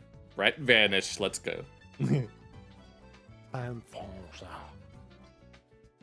français. So to start this French toast journey, we first need to make the toast, which before it becomes toast is actually something called bread. It's something called bread. I'm sure you've heard of it. I mean, anyone who watches Ed and Nettie will know that Ed loves buttered toast, to which his auntie doesn't butter his toast. So we're gonna make some bread, but not just any bread. Are we gonna make the bread from scratch? I'm gonna try to imitate the pain de mie from Bien Cuit, a local high-end bakery here in Ooh, New York City. looks pretty fancy. Okay, so so it's already pre-made. I'm gonna start with a poolish. This is a basic pre-ferment that's gonna improve flavor and texture and appearance. 150 grams each, flour and milk with like a 1/4 teaspoon of instant yeast. Okay, let's go. Mix that together until all the flour is hydrated. Cover it and let it ferment at room temperature for 12 to 24 hours. The next day you're gonna find What happens if we let it ferment for 11.9 hours? Is it gonna go bad and we die? Poolish has grown a little bit. It's gotten bubbly, stretchy, and it's got a lovely, tangy, yeasty, fermented smell. What is this used for again? Now, to get ready to make our bread, we're first going to measure each of our ingredients. Oh, are we making the bread from scratch? We've got 289 grams of whole milk, 525 grams of bread flour, 27 grams of granulated sugar, 13.5 grams of kosher salt, 3.4 grams of instant yeast, 1.7 grams of diastatic malt powder, totally optional, but it's going to improve our loaf's texture and flavor. Okay. And 40 grams of room temperature unsalted butter. Does it have to be room temperature? We're going to combine all of these ingredients except for the butter in the bowl of our stand mixer along with poolish. Mix until no dry patches remain. You got a kind of a shaggy dough going, and then add our butter one little piece at a time, waiting for it to be fully emulsified Okay, I see. into the dough before adding the next. After that, we're going to knead for an additional 5 to 7 minutes. Ooh, 10 that to looks 12 minutes great. total kneading time. We need really good gluten development, otherwise the loaf will come out short and crumbly, and it's also not going to have the strength that it needs to hold together in the custard soak of French toast. Oh, that's right. Yeah, it's like I've seen my dad make French toast a few times. We buy some Texas toast, and then I do know this involves egg, I think. So once we have our dough where we want it, we're going to roll it into a tight, taut little ball. Then we're going to place Yeet. it in an oil No, bowl. you could make a bread bowl out of that, but it needs to be sourdough. Cover it with plastic wrap and fridging it for 16 hours. This is going to be our initial cold ferment. When you cold ferment, what is it that's actually happening to the yeast? Excellent question. Anytime you take a dough and put it in the fridge, what you're doing is retarding the yeast's ability to consume sugar and produce carbon dioxide. Okay, so it slows it down. And this retardation creates some wonderful flavors and deep You can't say that unless you're an Asmongold orbiter. browning. It's no, not to bring up Ed and Nettie. This is one of those. If anyone has ever seen the Big Picture show, there was the joke about the sextant. You said the R word. Well, yeah, but I said it in the context of baking, which is that's the actual term. Oh my lord. Is that Yeah, you could say the same thing about the British word for a cigarette butt. allowed? It has to be. After 16 hours, we're taking out the dough and we're going to shape it into a log. Now, when the dough comes out of the fridge, it's round, and I want it to be a rectangle. The Yeah. best way I could figure was to cut it in half, cut one of those halves into 2 pieces, and stack those 2 pieces on top of the other half to try to make Yeah. a sort of pseudo-rectangle. Then I'm rolling that out to a much larger rectangle, the same width as my intended loaf pan, so Okay. 13 inches wide. Yeah, I mean, at the job that I work, I don't really make the bread per se. The bread itself, the dough itself is already pre-made and pre-molded. I just have to put it in different little molds and stuff, and then put it in a proofer so that it rises, and then I put it in the oven. Very carefully and very tightly rolling that into a log, making sure that I'm not trapping any air bubbles, and thoroughly Right. sealing the seam shut on the bottom. Yeah, when I'm at work and I have to when the bread is done proofing and it's ready to go in the oven, if there's a lot of air bubbles, and the tomato basil is, in my experience, very notorious for having lots of bubbles. I don't know what it is that makes it different, But yeah, I always try to pop those bubbles. pinching, stretching, smearing.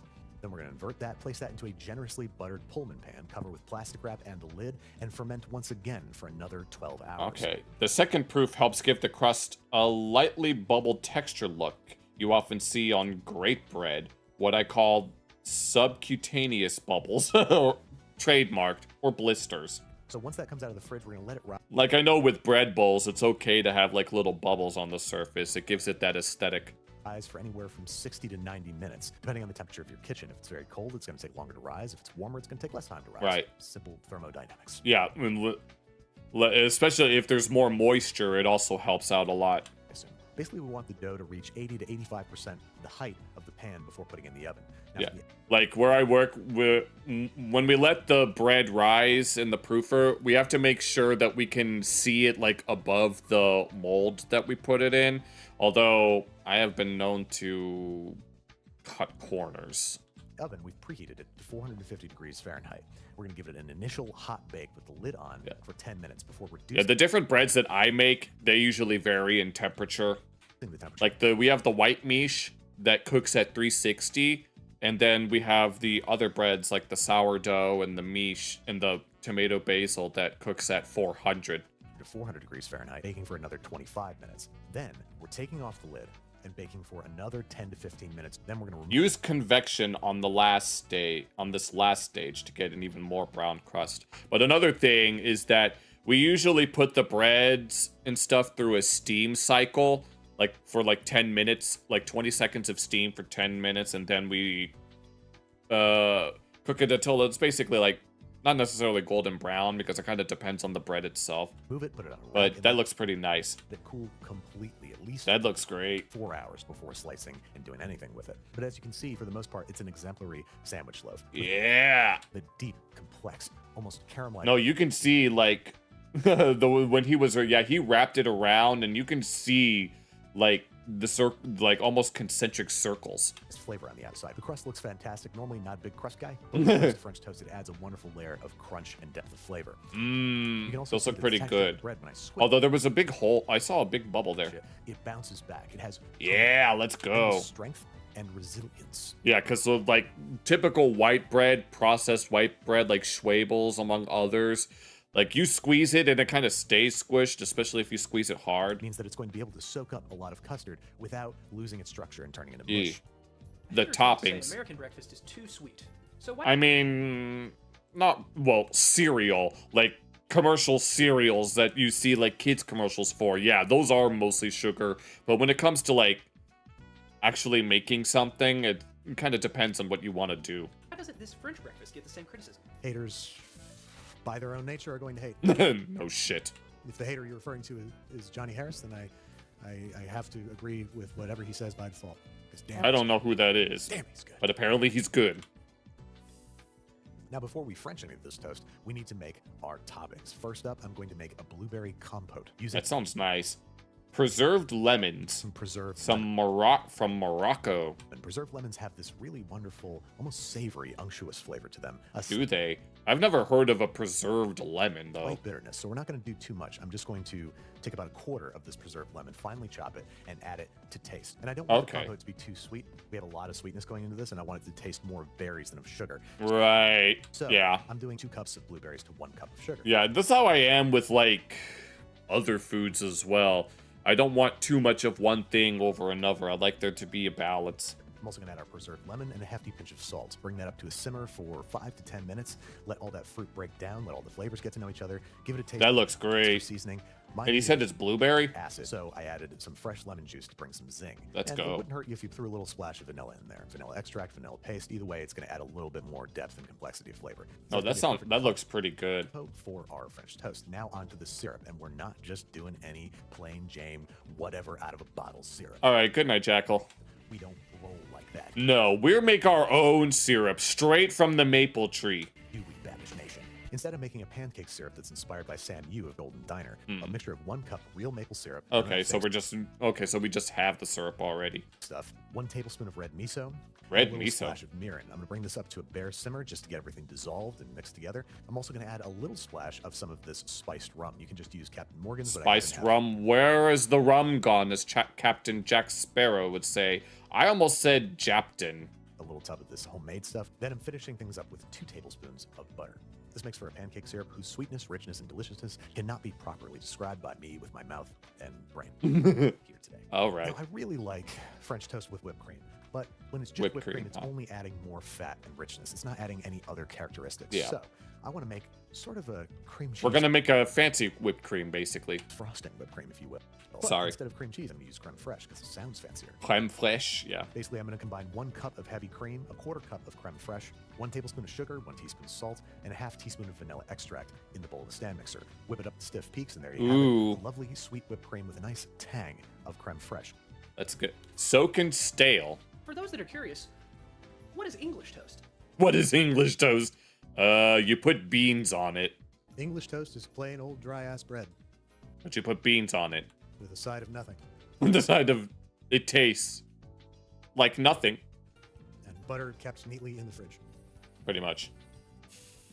Oh, the twitch in his mouth over here. On to something just as important as the toast itself, the French, or the custard, the stuff that you soak the bread in. I mean, what did you think that French fries are made of? Darwin Watterson from The Amazing World of Gumball thought that French fries were made from French people, and he probably thinks that French toast is made from French people as well.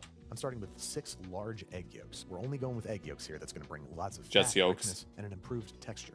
Then I'm adding 1.5 cups each milk and heavy cream, or just 3 cups of half and half, because that's the same. Yeah. I'm also adding the zest of 1 orange. Yeah, we use half and half on the scones that we make. This is going to bring a lovely orange zest. Orange. Zest. 2 tablespoons of granulated sugar. I'm also going to add about a teaspoon of vanilla extract. Something else that the blender is going to be great for is incorporating spices. If you just whisk ground What kind of spices are we using? spices into a custard, they just kind of end up floating on the top. But if you blend them in, they incorporate much better. Okay. For spices, I'm doing a 1/2 teaspoon each nutmeg, cardamom, and cinnamon. Ooh, of Blend course. until completely smooth, and there it is, our French toast custard. Here we before go. Turn this toast into French toast. We first Belgian waffles are people? Oh no. scale it. You can either do this in a low oven, like 200 degrees for. I guess 1 hour. Belgian waffles are made of Belgian people. But what type of Belgian people? Flemings, or Walloons? Hour until they're nice The Dutch and French parts, respectively. and dry on the outside, but still a little soft on the inside, or just let it sit out and stale overnight.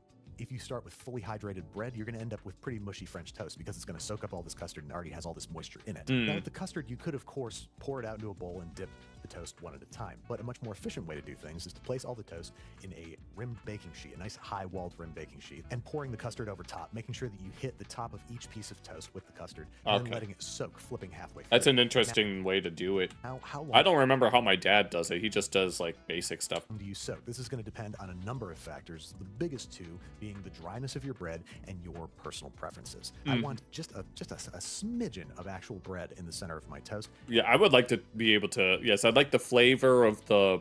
He said it's custard, but I also want to make sure that I can actually taste the bread, per se. And the rest of it thoroughly filled with that custard and that richness and that French toast flavor. Yeah. My toast was really dried out, and I let it soak for about 45 minutes. Yeah, I've never known about letting the bread go stale before doing it, but I guess it makes sense. I mean, he argued that you don't want the bread to be too mushy, which... Fair enough. Once your French toast is soaked to your liking, you can do the classic thing. Fry it. Yeah, there we butter, and go. serve it with some Oh. Tale as old as time. And then... That's what French toast is. That looks pretty good. Oh, man, I would eat the hell out of that. Wow. Yo. Wow. Damn, no. So here's why I love this versus normal French toast. The French toast itself was not sweetened very much, nor was the fruit spread. Really, you're getting most of the sweetness from that little bit of sugar we sprinkled on there, but most of it's coming from the syrup. I Yes. crushed this whole plate. It's remarkable.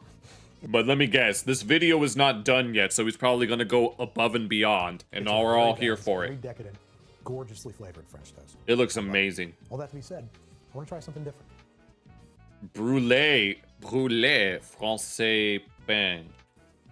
I want to make brulee French toast, because what we have here is a fried, sugary exterior. Yeah, brulee. I don't even know what brulee means. We recently started selling these little creme brulee bites that I've had a few of them. They're pretty good, but I don't really know what brulee entails. So I want to bring the glassy crispness that comes with brulee. Oh, is Put it that in what French it toast is? Format. What do you say to those calling creme brulee French toast too French? It's too French. Well, to them, I would say, is there such a thing as too French? Je ne sais pas.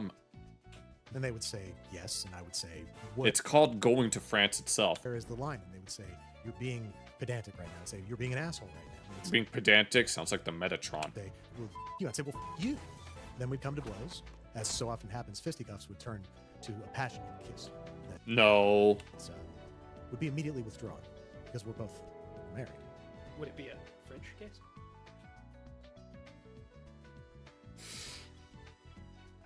I was about to use the what's it called?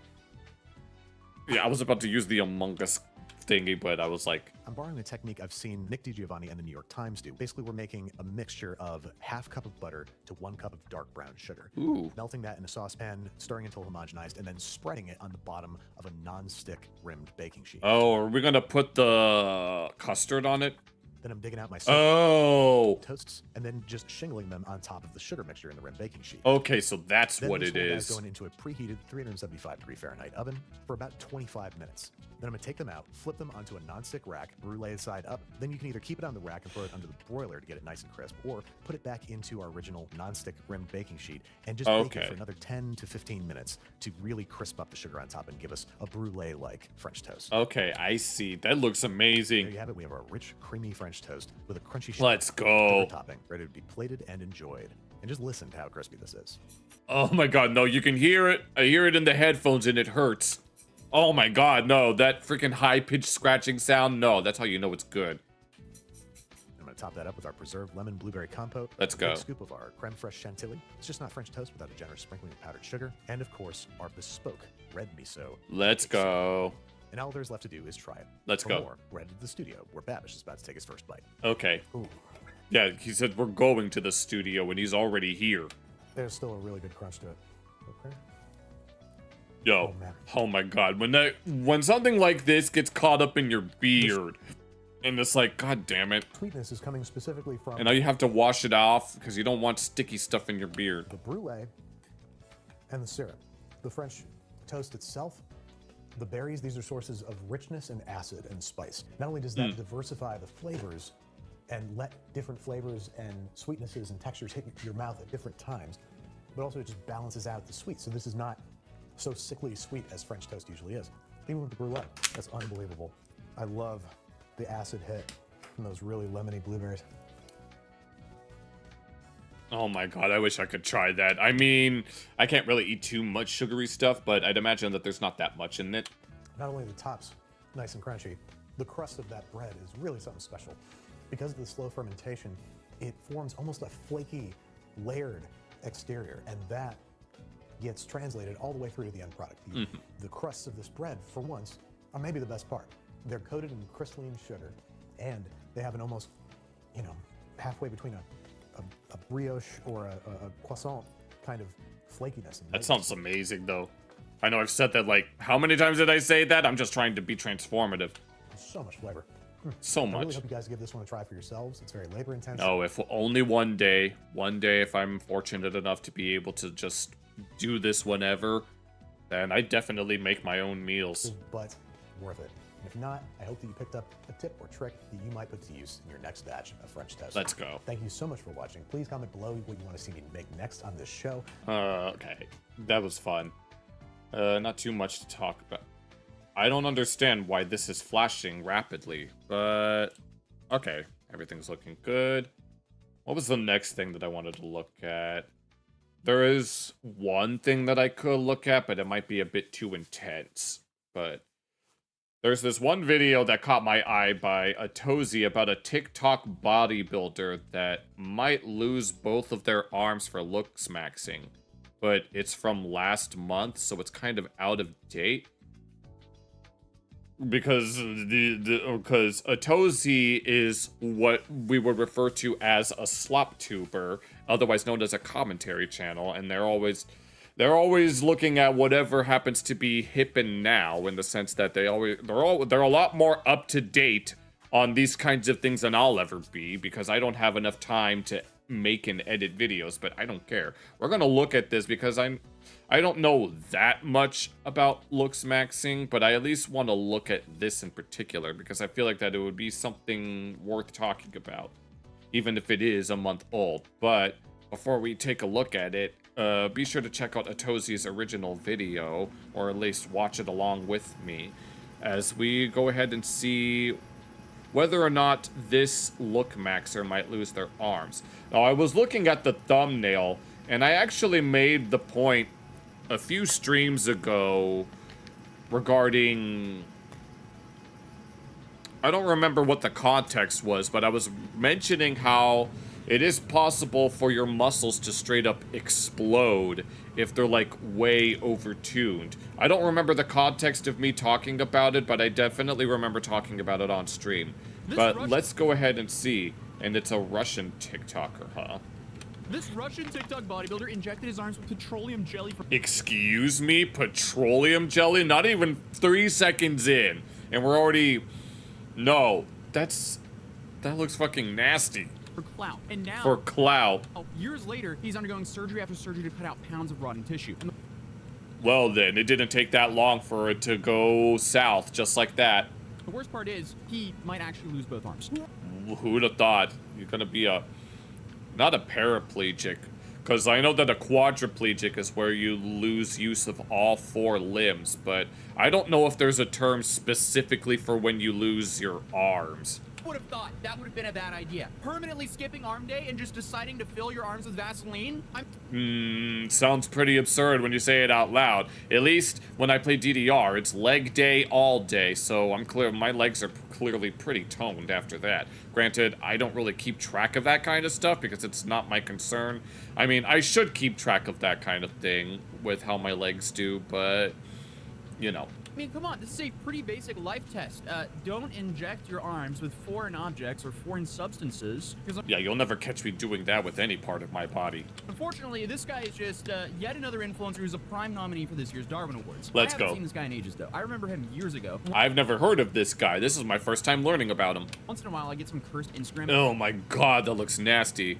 The thighs can explode if you eat too many Krabby Patties like Squidward. No, this guy had too many coral bits, if anything. And it looks like that even his lips are injected with something. Look at this. This looks fucking nasty. You can see freaking... This looks like it's getting scarred. No, what the hell? There ain't no way that anyone... I mean, I'm sure something like this exists on one of those websites. But even then, I'm pretty sure at least a majority of people would not be into anything like this. Post about him, pray it was fake, and then move on with my life. But unfortunately, this is a very real story. So, meet Kirill Tereshin, who goes by a few different nicknames online, depending on who you ask. And who you ask, and what are these names? Some people call him Russian Popeye, because... Russia, that actually... I had that in the back of my mind when I saw that. I was like, wait, this reminds me of something else, and it's Popeye. No, and that ended up reminding me of the cutaway gag where Popeye was talking to Dr. Hartman about his arms. According to Dr. Hartman, the reason why his arms look like that is because they have tumors in them, and the reason why Popeye goes like is because he suffered a stroke at some point, and that Dr. Hartman told him that he only had 2 months to live. You know, of the comparison, he literally looks like a Popeye character. Oh my god. Unfortunately, though, they're not real, and those muscles don't have too much function. Oh, of course people not. Call them bazooka arms. Bazooka arms. Or just Ruki Basuki, which is what he calls himself. Oh my god. Ruki is currently 29, but this whole thing just kicked off back in 2017 when he got out of the Russian military. Okay, so this guy's my age. Apparently, right after finishing his surgery, Rather than dedicate his life to lifting weights in the gym, in 2017, Kirill from Pyatigorsk in southern Russia is about as vague as can possibly be, decided to get big arms with permanent synthol oil injections. No. You know what this is also reminding me of? Speaking of Krabby Patties and Squidward, this reminds me of the Muscle Bob Buff Pants where he gets anchor arms, the fake arms that prevent him from even moving straws, let alone giant anchors. Service in the army, Kirill got really Only, at least those aren't his actual arms, they're just inflatables. This, he's injecting stuff. interested in bodybuilding and specifically having huge arms. But instead of, you know, putting in the work like any normal person would want to do at the gym, he found out about something called synthol. Synthol. No. Instead of actually working hard to get the results, yeah, this is why I will never use steroids to play DDR. I would rather use my raw skill. Synthol. I haven't heard about it until I started researching this video. I haven't heard about it until I started watching this video, so check them out. But it's a sight enhancement oil that some bodybuilders use to inflate specific muscles. It's used for your sight? So we're using something that's for our eyesight in order to make ourselves look muscular. And make them look a little bit bigger than what they actually are. Good The key thing to understand here, though... No, normally you would see this kind of thing in... No, we were looking at that. Oh, that's the context. No, I was mentioning we were mentioning earlier about how some people's muscles can explode. It was in the context of that one normal gaze about the girls with the boob and lip jobs. That was the context. Be sure to check that video out. We had so much fun with it. It doesn't make you stronger at all. All it does is make your muscles swell up because you're It makes you look like shit. That's what it does. Injecting something beneath the muscle, so it makes it stick up a little bit. It's like the guitar trick where like you rest your bicep on your guitar for a photo, so it makes your bicep a little bigger. I'm wearing a baggy shirt. I didn't even know that was a thing. Though, like, you know, the push. How can I illustrate this? It's the bicep trick, right? See, I have non-existing biceps. No, you should see my biceps. I have non-existing biceps either. My arms have always been rather small, let's say. But if you rest it on a guitar... No, if you stretch it out, if you stretch out the PNG using MS Paint, you can make anything look, like, buffed out and jacked out. And you can make other things look other ways, but that is irrelevant. Wait, there's no difference. I don't have any biceps erased. In theory, you could flatten it. And if you did have a bicep, it would push forward a little bit because it would be flattened. Yeah. Now, the question is, would it make your triceps look nice? See, I don't have too much of a bicep, so we're cooked. They're bigger than mine. Maybe I need to hop on this oil. Again, psych, don't ever do that. No, never. Please don't ever do that. Never. It's like literally an awful idea. It's usually made up with about 85% oil. Okay, synthol is 85% medium chain triglyceride oil, 7.5% lidocaine, which is a pain suppressant, and 7.5% alcohol. You could probably get drunk off of it. You're true noodles. Okay. Yeah, lidocaine's a painkiller. Alcohol sterilizes the mixture and reduces risk of bacterial infections. And the triglycerides have some health benefits, but are found in coconut and palm oil. And so this guy's just putting it in his arms. I wonder if he gets low-key drunk off of it. 7.5% lidocaine, which numbs the pain, and then 7.5% alcohol to help prevent infections. But unfortunately, Kirill here, he didn't even bother getting the actual product. Wait, so he got some sort of off-brand or bootleg? He just whipped up his own homemade... Oh, hell no. That just reminded me of the episode of Family Guy where Peter tried to make his own beer or something, and he ended up just brutally destroying one of his kidneys to the point to where they almost had to have Brian give him one of his kidneys, but Dr. Hartman ended up giving one instead. He claims that he made his homemade formula with unidentified amounts of olive oil, lidocaine, and benzyl alcohol. Version, mixing olive oil with lidocaine and benzyl alcohol in whatever ratios he felt like, I guess. Oh my lord. No, what are the odds that he just added 2 to everything and just assumed that it was double? And honestly, that just sounds like an awful idea. That sounds absurd. Would you ever use the original thing, especially to that kind of degree as what he did on his 2 arms? That alone. Okay, why you would do that, that's crazy. But no. Why you would make your homemade cocktail like that and then inject yourself with that much? Come on, that should have been extraordinarily obvious. I'm pretty sure in the Breaking Bad they have better sense than this. Gonna end badly. So I guess he just started injecting this mixture directly into his arms. At first, he used about 250 milliliters, thinking that would be enough. But when his arms only grew by 1 or 2 inches, he wasn't satisfied with the results. So, I'm sure he wasn't. So his solution was to add more. keep injecting more and more. Yep. Awesome. In an interview from back then, Sugoi. and Kirill explained the whole process, saying that in order to reach such size, you need to inject liters into your arm. Liters? No, you know how much a liter is? No, they sell soda bottles by the liter. If you like, or even like 2 liters. I don't remember how many liters a soda bottle is. Like you would get at a, like if you ordered pizza, they sometimes sell you those soda bottles. You're putting that much into your arms, essentially. You're doing it and getting a fever up to 40 degrees. Laying in bed, feeling like you were dying, but then it turned out fine. Okay, so he kept on doing this, knowing that he was getting sick. 40 degrees. That's like... That's over 100... I'm assuming that's... I can tell that he's using Celsius in that case. That's over 100 degrees Fahrenheit, which... Like, in terms of Fahrenheit, your body is like 98 point something. I was doing it and getting a fever of up to 40 degrees. I was lying in bed, feeling like I was dying. And then it all turned out fine. Okay. Yeah, it all turned out fine after you got 40 to 60 milliliters. Yeah.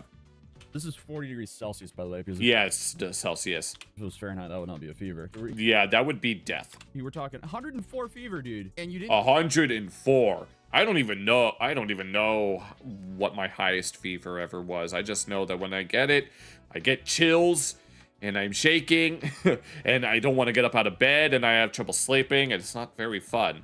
take that as a sign to stop? Buddy. Okay. I mean, I only had 104 degree Fahrenheit after injecting It's only that much. my arms with some It's like, not that hot. homemade cocktail fluid I made. Like, oh yeah, I'm fine, obviously. But within about 10 days of starting the procedure, Uh-oh, okay, so this is where it starts to get... Kirill managed to... He plans to stop, only to stop using the substance on his arms once his currently 23-inch biceps reach the target size of 27. blow his biceps from a normal size to around 23 inches in diameter. Okay. Brother, what are you doing? Like, come on. So just to put that in perspective, just I don't know what the diameter of my arms is, and personally, I don't really care. make a quick Google search. Most professional bodybuilders who actually train for 20 to 24 inches, huh? years have biceps in the 20 to 24 inch range. Okay, and that was what he was aiming for This dude got to that in like 2 weeks with a syringe and some in 2 homemade weeks, huh? goop. I don't know I don't know how long it takes for bodybuilders to get to that point, but about you guys, but I am goop adverse, so I don't know why anyone would want to inject goop into their arms like this. But hey, whatever floats his boat, I guess. Unfortunately for him, though, he wasn't done. Since he yeah, it said 27 after that. said he wouldn't stop injecting until Yes, until 27 inches. If bodybuilders can barely reach that, what makes them think that he could? he hit 27 inches because that was his goal. And as his arms Good got lord. more and more cartoonishly large, people started noticing him. So Yeah, okay, yeah. When you make a complete fool of yourself, of course people are gonna notice. posting content showing off his massive biceps on Instagram and other platforms, and, And that's why I haven't been noticed yet, even though it could happen. attention started rolling in. And the whole thing was bizarre enough for Russian media to pick up on it. Of People course, started Russian sharing his media. posts, and then you start getting like the posts that I guess I saw a couple of years ago of like, And I wonder how Putin would feel about this. this Russian man has these crazy large fake biceps. And you're like, that's crazy. Swipe. I don't Yeah. know, I never went and did any more research on him. It was just kind of like, damn, that's crazy. And Yeah. then move on in your life. And that's what. But I guess I guess nobody ever really knew the true scope of the debauchery that was taking place. most people's reaction to this kind of stuff is, which is why this is not the attention you want in life, especially when it Pretty comes much. with this much risk. And I guess Kirill was pretty open about what his goals were from the beginning. He straight up said in an interview that he wanted to hit over 1 million followers on Instagram Well, yeah, I'd be lucky just to get 100. and then stop working entirely. Yeah, it definitely doesn't work Just stop. Yeah, I'm still working, and slowly but surely we'll get there. like that, unfortunately. You can't just hit 1 million followers on Instagram. You're like, yeah, I'm gonna retire, because you would be shocked at how little money someone with 1 million followers on Instagram can actually make. I bet. It's all about your product, and he doesn't have a product unless he's gonna start selling his homemade goop. Oh, no, you better not. Imagine Kirill's little cocktail in his garage. Here in my Yes. garage, I have this homemade goop. You two can inject it into your biceps. Like, that is just, that's horrible. No. Also, I don't know. That sounds pretty great. finances aside, it just sounds incredibly boring to me to be 29 years old and be like, yeah, I'm just gonna retire. Like, what are you gonna do with the rest of your life? Exactly. I don't know. But unfortunately, while Kirill was enjoying the attention and growing his following, medical I mean, if you were to ask me, I'd play DDR every other night. professionals in Russia were growing really But I'd have to concerned think about what I'd eat. this because a professor by the name of Evgeny Lilin, they were pretty straight up and just said, Not immediately, but he very likely faces amputation in the future. hey, amputation might not happen immediately, but It's bound to happen because no, please. Even Sapphire from Steven Universe can see it coming. very likely if he keeps this up, because this isn't good. He explained that abscesses would eventually develop, followed by inflammation, and that Kirill would be in serious risk of having a stroke. However, Oh, even Lord. if Kirill completely stopped injecting himself right then and then, all the stuff that he'd already put into his arms, it wouldn't just like magically disappear. Right. That'll all stay in his muscle tissue for 5 to 7 years, apparently. The bad thing is that already injected synthol or its equivalent will remain in his muscles for the next 5 to 7 years, even if he stops adding more now. Damn. That's what I found. I don't really see how all of that just goes. And how exactly is your body able to break that down in any way? The fact that it would stay there for that long. Away. I feel like that's kind of there forever, but hey, I'm no medical professional. So I guess Yeah. the damage was already done and would continue causing problems for years, regardless of what he did next. And He just did it for yeah. another doctor described the inside of Kirill's arms as having pathologically changed tissues. Good lord, it looks like jelly with insertions. Oh no. What actually happened? Oh my god. Are we gonna get if we get a screenshot of what it looks like, it might be a bit too graphic. That looked like jelly with insertions, and said they were essentially abscesses made up of either oil or blood from vessels that have been damaged by all the injections. Good but lord. despite that, he kept going. He's He's just one of those guys that just doesn't learn. a mad lad. Like, why? Why would you keep going? I guess because he hadn't reached his goal yet of 27-inch biceps. But of course, it gets worse because for some It always gets worse before it gets better. Even when you're doing it on purpose, it'll always get worse. reason, he decided he was going to get into fighting. I guess Oh no. No, that is not going to work out very well for him at all. That is not if you're No, using- no. I'd be able to beat the shit out of him, no contest. I'll just pop his arms. And then all of the oil will be splattered everywhere. like cartoon logic. Wow. Here on this channel, we don't promote the incitement of violence. I just said that as a joke. Please don't. He has big arms. I guess he'll be good at fighting, except there's no muscles there. Because, as I mentioned earlier, Synthanol doesn't actually do anything for your strength. It just makes your muscles It's purely aesthetic and cosmetic. It does nothing. big while providing zero functional benefit. If anything, it weighs you down and makes you a bigger target. I Not bet it does. to mention, having the liability of a bunch of toxic fluid in your arms, that can't be good. So if someone's punching your arms and Oh my god, imagine that. Oh my, no. I was making a joke when I said that if it pops. No, if someone punched directly into that bubble of fluids, imagine what kind of damage that would actually do. you have toxic fluid, that just sounds like even worse cocktail. If for it you. somehow got into your bloodstream, oh my god, no. There'd probably be no coming back from that if there's no hospital in your immediate vicinity. Faster. So when Kirill, I guess, stepped into the ring in October 29th, Oh my god, no. Look at this. No, this looks like Popeye. It's even in his fucking triceps. Oh my god, there's no way. There's no goddamn way he actually went through with this. 19 to fight a blogger by the name of Oleg Mongol, things went poorly pretty much immediately. I bet. I was going to say, no, that other guy looked right. Yeah, this other guy, well, I'm in the way, but other guy is a little shorter than him, but I can tell that he's most certainly going to be able to beat that other guy, this guy's ass. Stepped into the ring in October 2019 to fight a blogger by the name of No, Oleg I could. Like I said, I could probably beat his ass. Mongol. Things went poorly pretty much immediately. At the time, Oleg was 43 years old, literally twice Kirill's Twice his age. Oh, age, and he absolutely destroyed him. we take those there, put them in their place. And the fight lasted about 3 minutes total before Yeah, the Russian bodybuilder known as Popeye was destroyed in an MMA fight in 3 minutes by an opponent 20 years his senior. I mean, it's part of the philosophy of Fafo.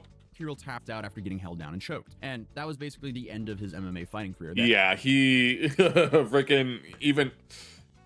I don't want to give too many compliments to iDubbbz, but I don't know. But he wasn't completely done with fighting, because then So he just didn't stop.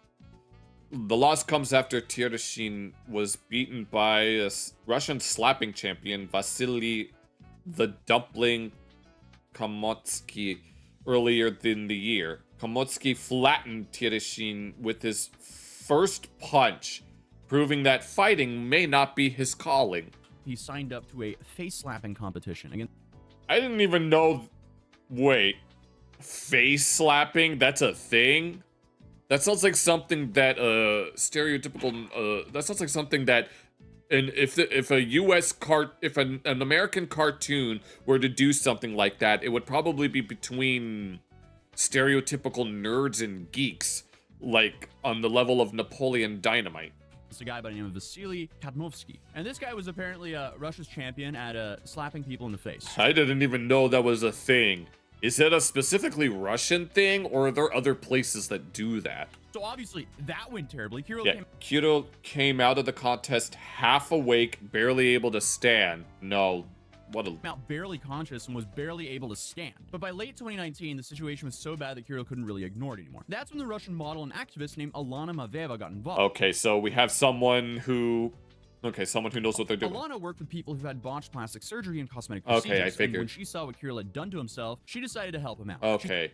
Oh, she even raised money for this guy? She started raising money to get him proper medical treatment, and eventually got him set up with a surgeon at a university hospital in Moscow. And what actually happened? Did he get the surgery, or did he reject the surgery on the grounds that it's not very...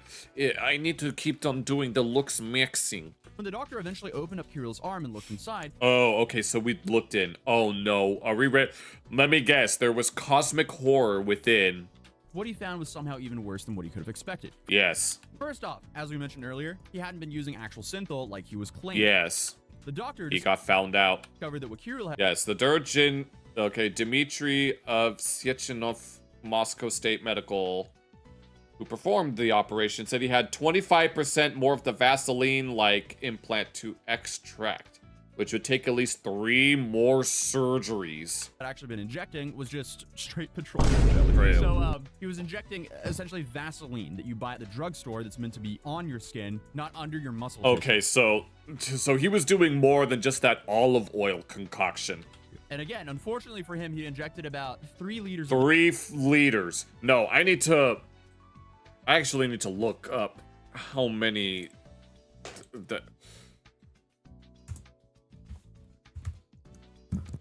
Sorry about that. Yeah, that's like 3 of these big... That's like 3 big soda bottles. 3 big soda bottle, or either 3 or 1.5 big soda bottles worth of stuff just in his arms. The stuff into each arm over time. And to make things even worse, the doctor explained the petroleum jelly had completely saturated Kirill's muscles. It saturated the muscles and blocked blood flow. So how was he even able to move them?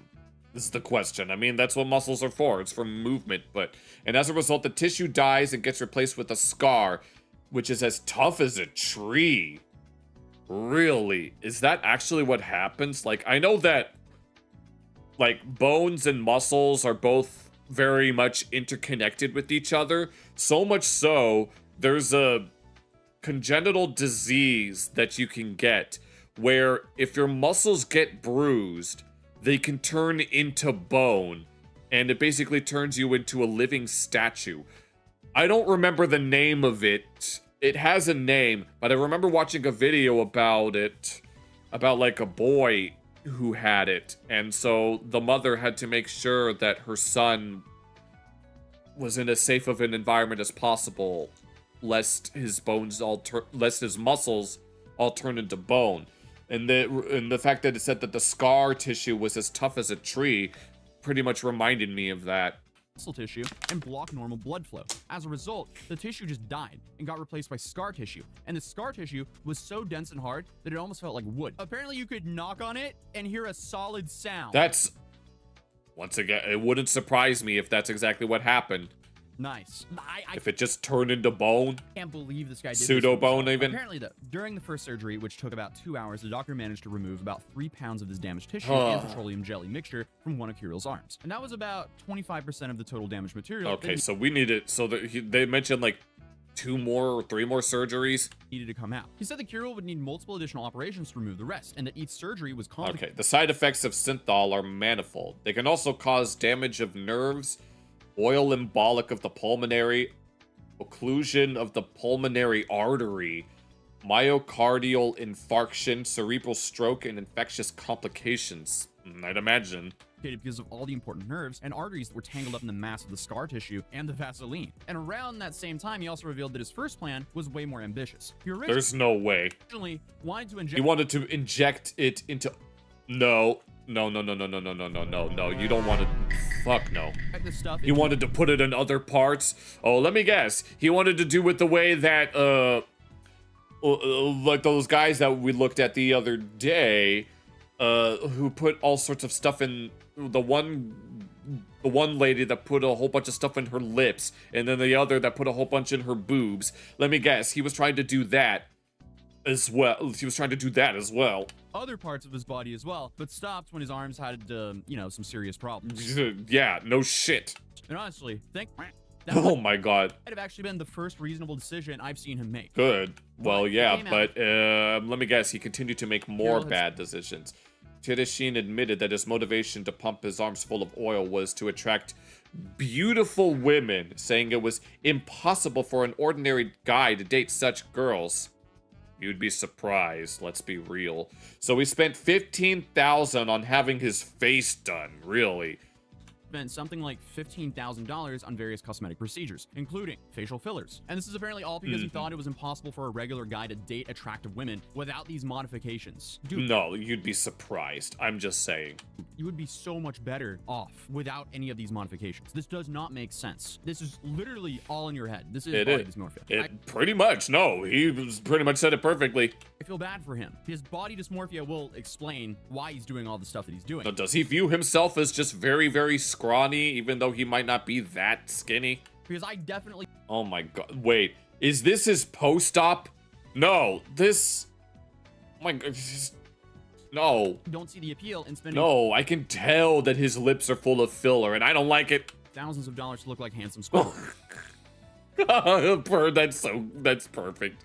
But to each their own. But real quick though, it's now Christmas at Mad City, as we just dropped our Christmas collection over there, which includes our large Well, it's January as of the making of this reaction, so... mouse mats, It might three be a different bit late. sizes, and our large toy car mat, alongside of, all of our other cities that we've released. We started this whole concept literally because we wanted to have that nostalgic toy car mat of a city near you, or any other cool concept, because, the original toy car mat, it doesn't exist anymore. It was discontinued like more than 10 or 20 Oh, I think I had one of these at some point. It was a Tonka-themed one. Either that or it was a friend of mine. years ago. And obviously it was meant to be my backdrop as a city skyline, which is there. I realize that now that I'm looking at the thing, for some reason, the camera has like angled more and more to my mystery boxes in the background. But it started off with the original Otozi mat, and then that's when we switched it up to everything else. And then I had the second epiphany of, hey, not everyone wants a large rug or mat like that. So then we made the mouse mats, and we started focusing a lot on the mouse mats because honestly, the pattern works perfectly for a large desk mouse mat. I use it myself. I can't move my camera, unfortunately. I could show you guys a picture though. But let's be real, most mouse mats and mouse pads are just boring. Okay, well, if you've got anyone watching this wants to purchase one of these, feel free to check out his original video. Interesting designs on them, and they don't even last that long because they start flaking up on the end of them because they're not braided. So if you're looking for a last minute Christmas gift for a loved one or yourself, I feel like this is the perfect fit. And obviously it supports the channel massively as this is my brand. But without further ado, let's continue the video. Let's go. Fast forward to June 2025. And Okay, so literally last year. Kirill announces that he was under the knife yet again. This I'd time, imagine. his plan was to remove his biceps entirely. What? You can't remove them altogether? If that... Are they really are they that damaged beyond repair? Because if that happens, then it's very, very unlikely that he'll have any use of his arms. He posted pictures on Instagram Oh my lord. showing himself with bandages around his left arm. Yeah. And over the next few days, he shared more photos and videos showing the results. And it's safe to say Oh my god. Apologies for moving out the way. No, I'm guessing this is the before. the before and after pictures of him made it pretty clear of just how much damage he accumulated Oh my god, no, you can tell. No, I saw what looked like scars. over the years. Because his No, here. I think we saw this earlier. No, you can look right here. This looks like it looks like a scar. It looks like a scar, and you can just... No, you can't. No, I can't deal with that. No. arms are very visibly deformed. Yes, it's...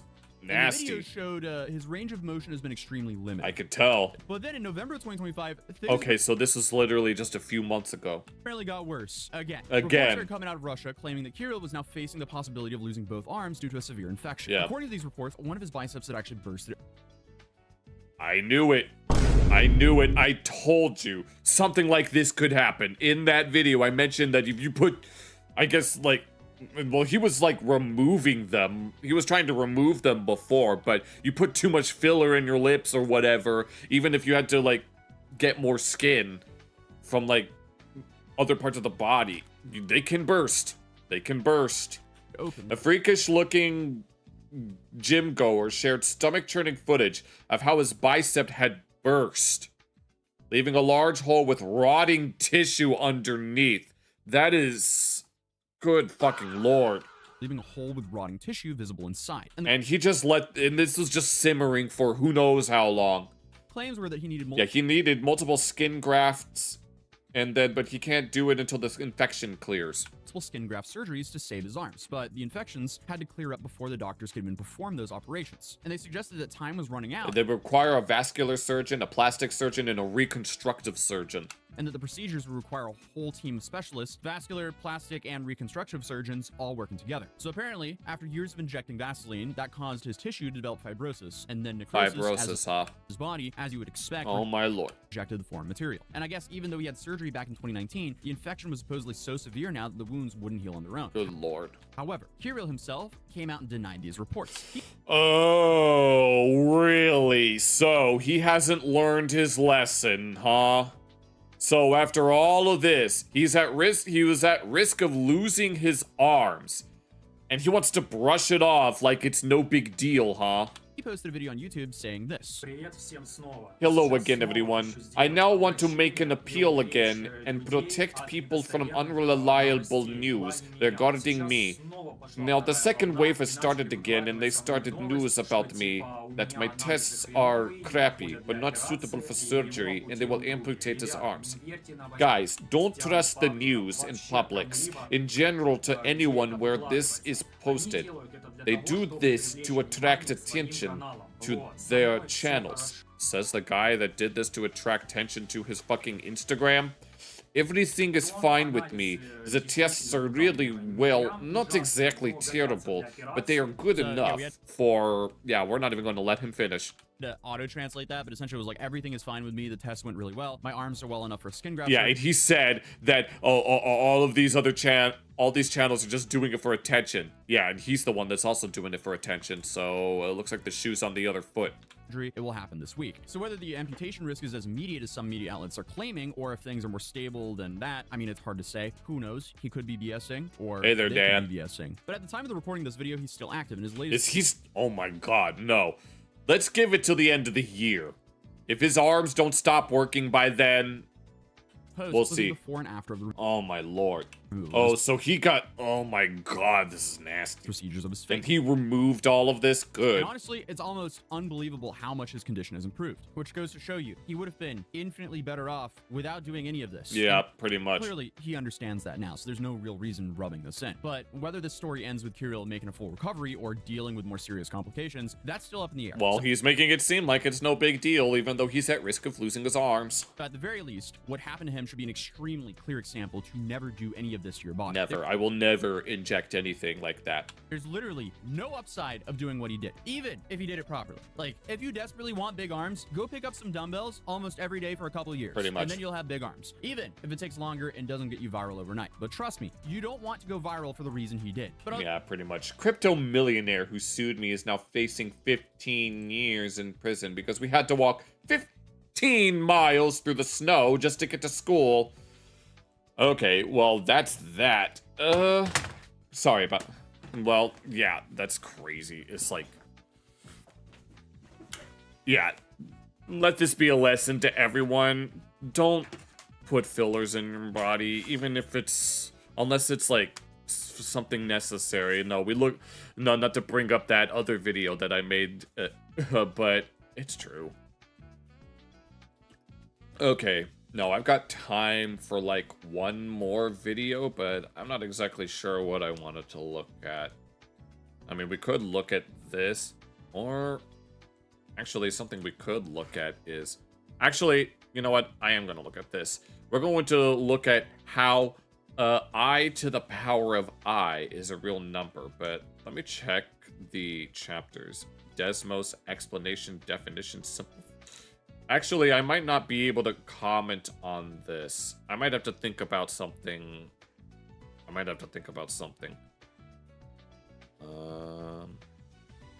Sorry about that. Oh, I know what I could do. What's the name of that channel that Internet City also likes to look at, where they show body cam footage? Because I am genuinely curious to look at that. If I can remember the name of the channel, it's not this one. Oh, 3 women go to jail over a $1 pizza. Oh my god. Oh wait, no, we gotta look at this one. Oh, we gotta look at this one. This one looks oh my god, this one looks amazing. No, let's check this out. We'll do this as our last video for the night. It's just before noon. Okay. No. If it's over a $1 pizza, oh my god, this is gonna be an absolute trip. But if you're watching this on YouTube, be sure to check out Long Crime Body Cam's original video. Apparently this was 2 days ago. Oh my god, no. Let's get ready, because this looks like it's gonna be off the chain. It's just before noon. Oh, hold on. I need to speed up the video real quick. Oh, it's already sped up. Alright, let's get started. At a gas station in Kewanee, Illinois, where a dispute over the price of a pizza is about to leave 3 customers hungry and in handcuffs. Let's go. Let's... Wait. That's why well, give me my 12. Okay, who are these other guys? I don't want the pizza. It's already paid for. It's already made. I don't want it. I'm trying not to make too many off-color remarks about these individuals. My avatar is blocking one of them, but I'll let you be the judge. Just look at the shirt. I'll do it later. You know, your customer was right. I'm sorry, what? Customer was right. What y'all gonna do about me? Because I don't want it. Can I get Well, I mean, that's you don't have to come down here and buy anything from them. You know what I mean? That's the. See, I'm now being about me. Yeah. You come to this store every day. Wait. No, what the deal? Wait, what the deal? I have this. Every day. Wait. She asked me about pick up. I'm gonna need subtitles. I can't hear. See, I don't know if $1 fee or what. Okay. I don't know about that one there. I don't know. Your ID, man? I'm not giving you my ID. Oh, but here it goes. Here it goes. It always starts with the. No, you're trying. They ask you to cooperate. You like, yeah. Let me see your whatever, and it's like, no, I ain't giving you my ID. No, I've seen more than enough of these to know the play-by-play. So you don't. Call police. She called police. I called the police. Go said I was gonna call the police. Come here. I called myself. Damn it, when you back. Wait. So wait, who called the police? What you gotta pay? You gotta pay $1. You gotta pay $1. They didn't tell me that. Our mom was there. Our mom didn't tell me. They didn't tell me. Our mom was here. He came to this. I don't even trust them people. So where we're at here, Is y'all gonna give me my $12? I'm not giving You got. you anything. Okay, so wait. So this lady over here is like demanding money for. They give me my $12 back. I don't want I this. And what was the? believe that they can because the pizza was made. Police Okay, so let's go ahead and see what's actually going on. later identified the 3 women seen here as 18-year-old Diamond Lockhart, 27-year-old Kiana Simpson, and 33-year-old Nikita Simpson, who are Okay. about to crank up the heat over what they describe as a single $1 price difference on a pizza order. Really? Oh, I thought the pizza itself was one. Wait, is the pizza $1? That don't make That don't make no sense. Do you want your pizza? I don't want the pizza. Okay, so she doesn't want it. He wants the pizza if they like. Okay. So you can file a civil suit against them for $12. $12? I'm saying that's it. It's a Well, civil call the situation. one back up here. Whoever Wait. his name is. I'm not from down here. I don't know what's going on. Where's your supervisor? Well, neither do I. So I guess that makes us two. So that guess that makes 2 of us. I am the supervisor. Okay. So why can't you make them give her $12 back? Because this is a civil interaction, is what it is. It's not a theft. Oh, so they don't know the difference between. Okay. Their pizza. They said that she could have the pizza. She can't have the pizza. It gotta be Oh my god. Oh my god. No. You charge somebody a certain price. You You charge somebody how much was the pizza though? Well, because this lady is implying that it's $12 and that she wants her $12 back, but the video title is implying that it's only one. That's the pizza is $11.99. Okay. Oh, so the pizza is 11. Wait, so they're arguing over 1 cent. Is that what it is? No. You don't tell me about no charge to see. I tell you, it's gonna be ready in 20 minutes. Come back in 20 minutes. You owe me $1. Okay, I don't even know what's going on. You gonna pay for? You gonna pay the extra $1 if somebody tells you that they owe you extra $1? This is all over $1. Are you gonna pay extra $1? I really want to pay. Are you gonna pay extra $1? Yeah, it's $1. So it's supposed to be $11.99. I'm guessing they accidentally paid $12.99. I don't know what's going on, but I don't care about it because this is very entertaining.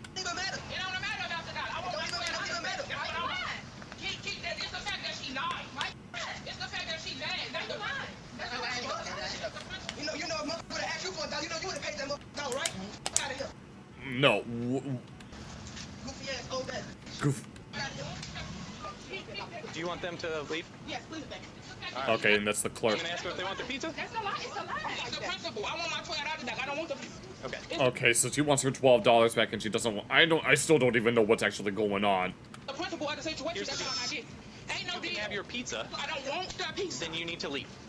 Then you need to give me my $12. Oh my If god. giving you anything, you need to leave or you'll be under arrest for trespass. Okay, here we go. Let's see. Ain't nobody trespassing. Ain't nobody trespassing. I know. You are now. No, that's the thing. When it comes to these kind of cases, a lot of the people will argue, no, we're not trespassing. This is like public property or whatever. And it's like, the owners of these places want you to leave. So if you don't leave, then it is trespassing. But no, I was listening to a case where some lady ended up going to work even though she wasn't on the schedule, and her boss told her to leave, and then she ended up getting arrested on trespassing. Told to leave. You're now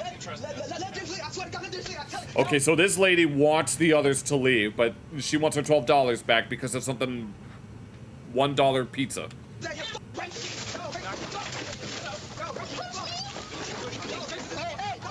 Wait, what happened? Wait, is there a brawl? Oh, hell no. Okay, yeah, that's assault. No, she pushed one of the officers. That's assault. Did you catch that? Yes, I caught that. One woman appears to shove an officer. Yes, this would be considered assaulting an officer. Seconds after the trio is trespassed from the business.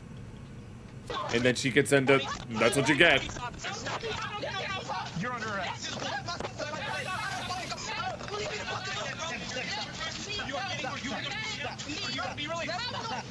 Okay, are all three of them? Oh, so I guess she would be considered an accomplice. Oh, and now she's evading arrest. Oh my god.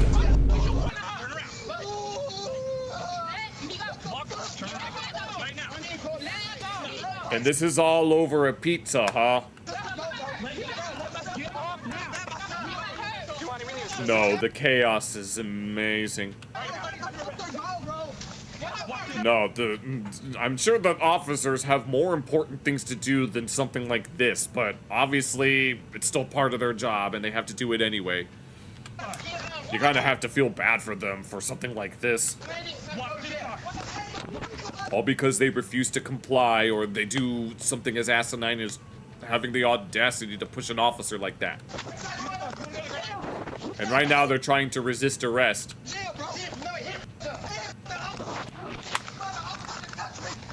And where's the other lady? No, this is this is a lot more chaotic than I was expecting.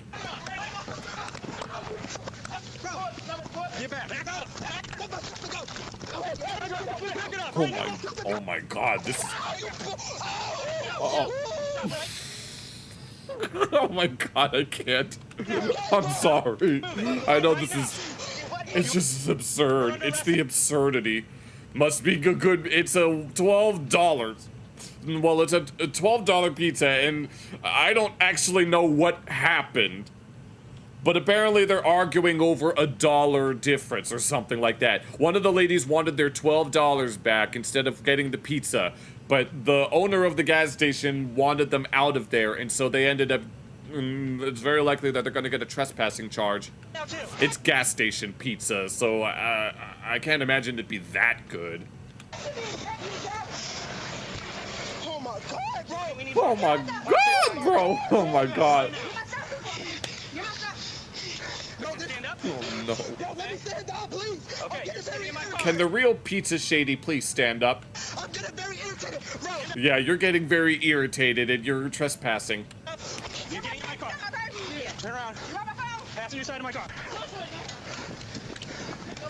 What happened to the third lady? Is that her? No, that's the other. Wait, no, that's the one that pushed the other officer. We're not getting your stuff. Your stuff is gonna stay here. Right now. No.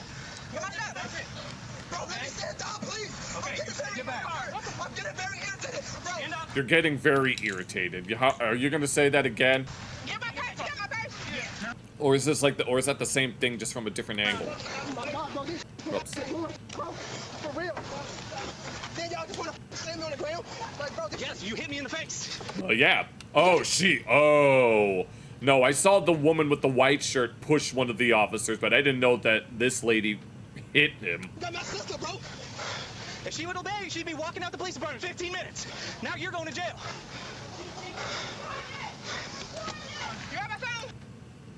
Actually, I was going to make a very off-color comment, but I'm going to keep it to myself for now. Passenger side of my car.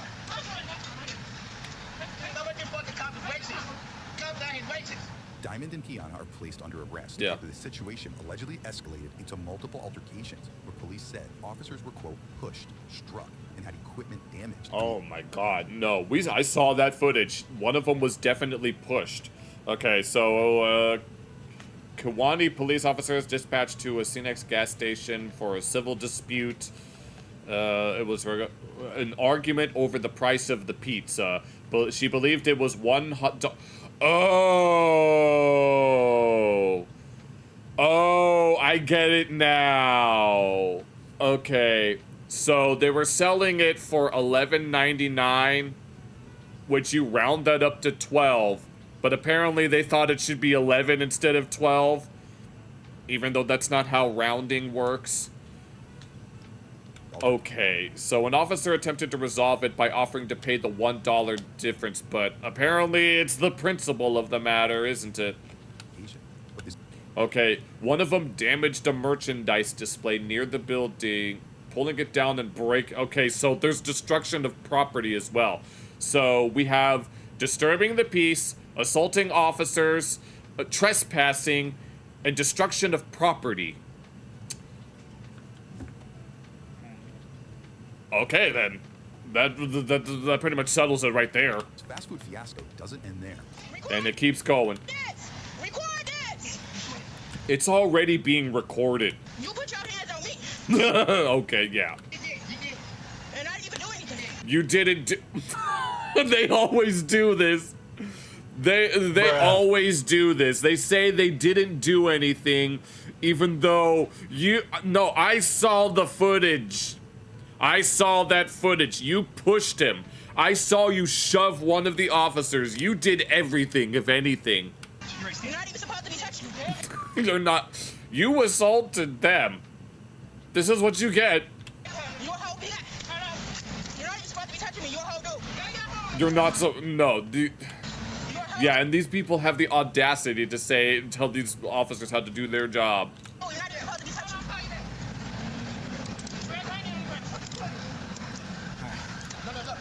I'm getting them. I'm getting them. You're not even supposed to touch me. You wasn't even supposed to touch me. And what happened to the third lady? What happened to the third bitch that was there? You pushed me. And I already got back. I promise. Yeah, let's go. Get up on your knees. Let me stand up. All right, get up. Oh, there she is. I saw her off on the side of the screen. Y'all touching on me. Y'all need to take these handcuffs off. No, you're not taking the handcuffs off. Call my lawyer. I'm not taking handcuffs. Call your lawyer. Make sure that Walk to the car right now. I'm in the middle of an injury option. Yeah, man. And he pushed me. He pushed me. Nobody fucking pushed you. You see how absurd some of these people act. All because there was a misunderstanding regarding the price of the pizza. All of this because they decided to make a scene. You reap what you sow. 2.7, anybody else can slow down? Yeah, get in there. What's your name? Oh, and there's the third lady who was originally having the argument and all that. What's your name? Sit down now. Have a seat. Sit down, please. Shut the fuck up, Sit down in the car. Why y'all want to lady Sit down in the Why car. are you putting up? Because she assaulted an officer. Simple as that. Sit down in the car. Get in the car. And this is another thing that these types of people do. You tell them to sit their asses in the car, and then they don't want to do it. I am in the car. No, they'll say that they're in their car, but they're still facing the door instead of being seated properly. Miss Kingdom? Sit down. You're gonna His name is Briar. His name is There she is. on your Hebs. Kingdom Briar. Step back. You can record just back there, okay? Get him. He touched me. Get in the car. Get in the car, goddammit. Get in the car. She's not. She said she's in. No, she said that she was in the car, but she wasn't sitting properly, and that's something that they do all the time. Get him. He the one that pushed me. Don't touch me. Don't touch me. No. You can record. You can record. Just step back. Don't touch me. You can record. Just step back there. Don't touch me. I'm not that. Don't touch me. I'm not gonna touch you. Put your foot out of the way. The chaos. Don't touch me. Move your leg. And that's another thing. You put the leg in. Put your leg in. Damn What's it. she gonna do? Criminal damage. See if she can damage anything. Yeah. Apparently, the police report said that there was damage. Yeah. Okay. Was anything damaged? What gas station? Oh yeah, they said it was at the Senex. Do you want her charged with criminal damage? Yes. Well, you got All three of them. Yep. all three of them. Store employees say Nikita allegedly damaged a merchandise display after throwing it to the ground at the incident, Good lord. sparking the third arrest in this case. Well, oh, and there she is with the... I really want to make the off-color remarks, but oh my god, I don't think I have the heart to do it. Yes, you are. We're telling you right now, you are. And there she Criminal damage goes. to property. Don't touch me. Don't touch me, yeah, and you damaged something. No, we're gonna. Do not. And there, resisting arrest and assault, right there. They just got 2 more charges. Take your arm right now. Take it. Now, take it. Hands behind your back. Put your hands behind. Yeah. You stepping on my legs. Put I your need my fucking legs. hands behind your back. Can I have my legs? Yes. Oh my god. I can't. I want to, but I can't. We'll get your glasses. Second pair. Maybe a third. I'm sure any astute viewer will know the kind of remarks that I want to make. That's all I got right now. Put your hand back. I'm in a Oh my god, they have to use 2 sets of They have to use 2 sets of handcuffs because of damage. But like I said, I don't want to make those remarks. I don't think I have the heart. I can't. No, they have to use 2 sets of handcuffs. That's... Oh my god. Alright. Let's get you up. Roll to your side. Roll to your side. Roll to your side.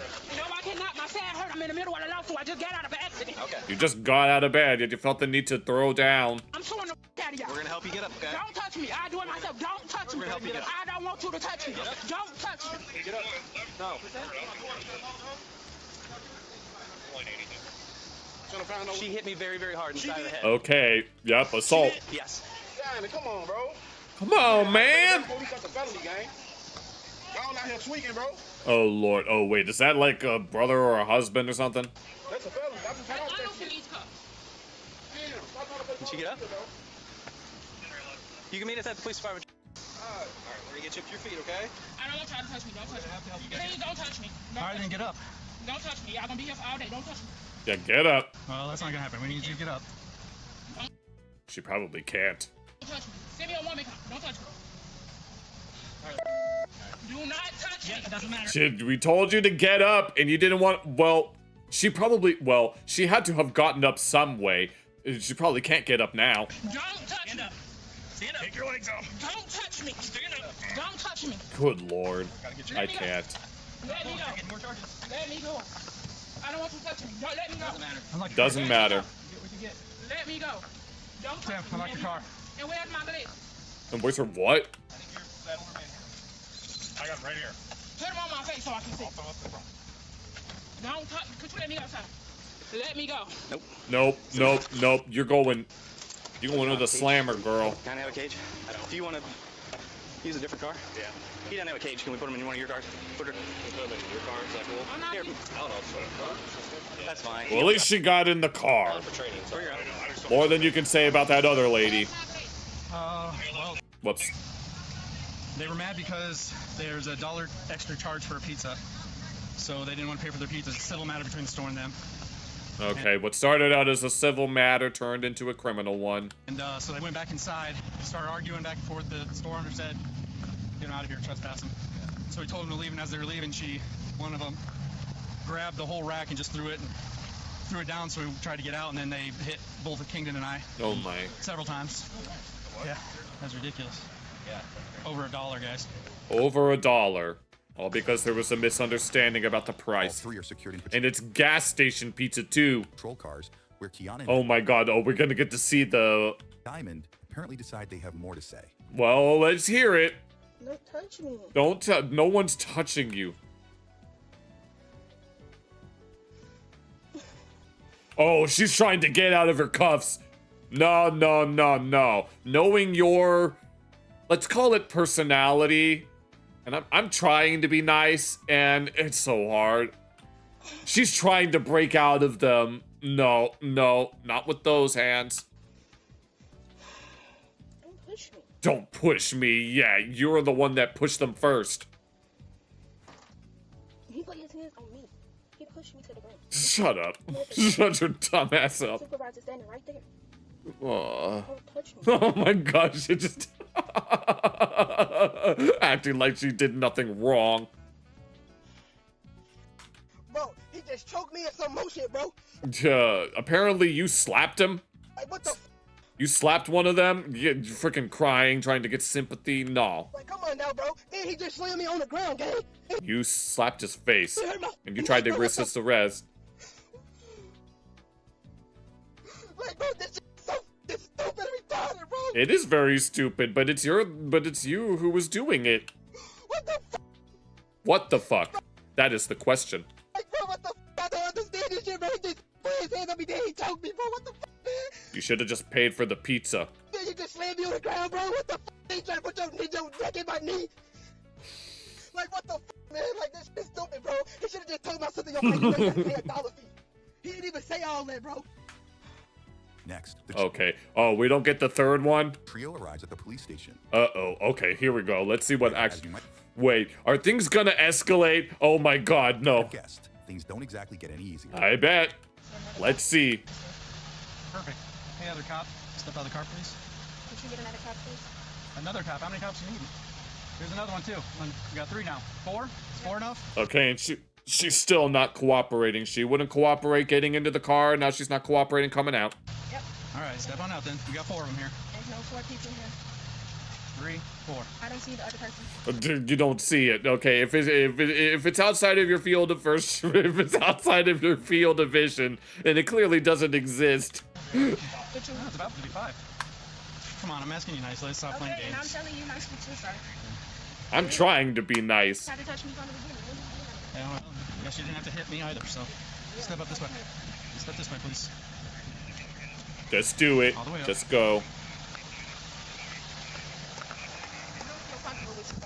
You don't feel comfortable, huh? At least I think that's what she said. We'll get you in here, get the MCs over, we'll get those handcuffs off you. We'll figure And this I need out. my glasses. I can't see. Yeah, I got your glasses right here. Y'all broke my damn glasses. Yeah, they're broken. That's for Yeah, sure. your glasses got broken the way you broke that display. I know your piece looks like it's broken. We're gonna go this way. Right this way. I need my glasses, sir. Yeah, ma'am, I'll get them for you. Yeah, gotta cover up the passcode. Walmart can fix it. It looks like just a piece. Right, y'all broke. 13 times more. And how is this gonna escalate? Off you. I'll get your glasses for you. Because there's no way that, because we're not even done with the video yet, so it's probably either gonna escalate or it's just gonna get more petty. Oh god, we keep zooming in on... Look at my face. That's what. Right here. There. What about your face? What's wrong with it? We'll get the EMTs over to look at you, okay?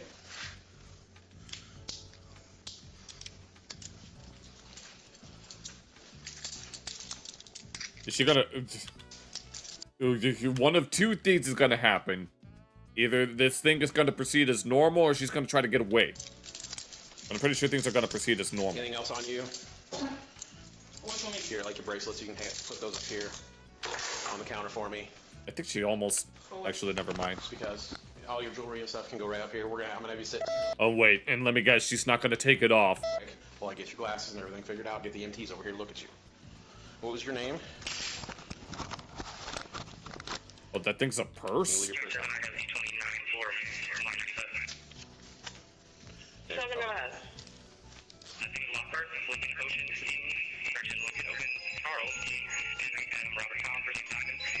I don't know what's going on.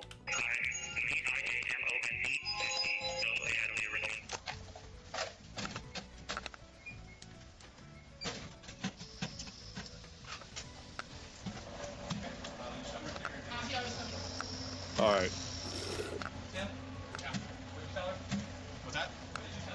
So I might have to cut this. If I make this a standalone video, I might have to cut this part out because there's not much happening. Yeah, now they decide that they want to behave, basically. She's just leaning on the fountain.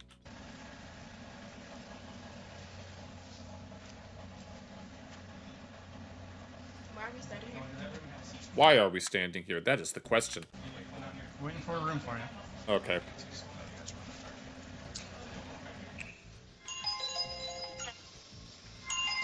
And she's still trying to get her jewelry off.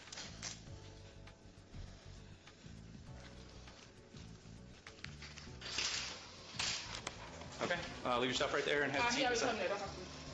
Don't talk to me. Shut your dumb ass up. Tim, what'd you tell her?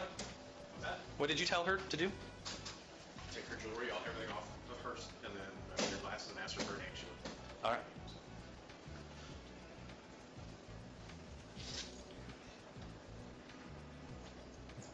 I'm gonna have you go into that room and have a seat. You leave your phone out here. You told me I could have my phone. Okay, you're leaving your phone out here on the charge. Oh, let me guess. She's not gonna... Set your phone right here. You can look at it. I'll let you have your phone in a minute. Okay. So, yeah, now they start complying. All right, we're ready. Okay. Okay. Yeah, you can go in, please. Thank you. Alright, moving on. Yeah, just come up to me. And take your handcuffs off. Are we gonna be cool? I don't feel comfortable with you taking my handcuffs off.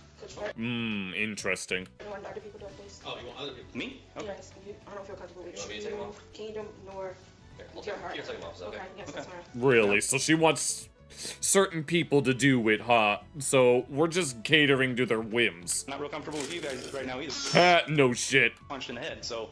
Yeah, and I got pushed to the ground. Yeah, dude, she's trying to make herself the victim. And Hitting officers, but we're not gonna argue about it. It's okay. I have pushed before. And that's what happened. No, she did it first. Have a seat in there. No, I'm not sitting here. What is your, do you have her name?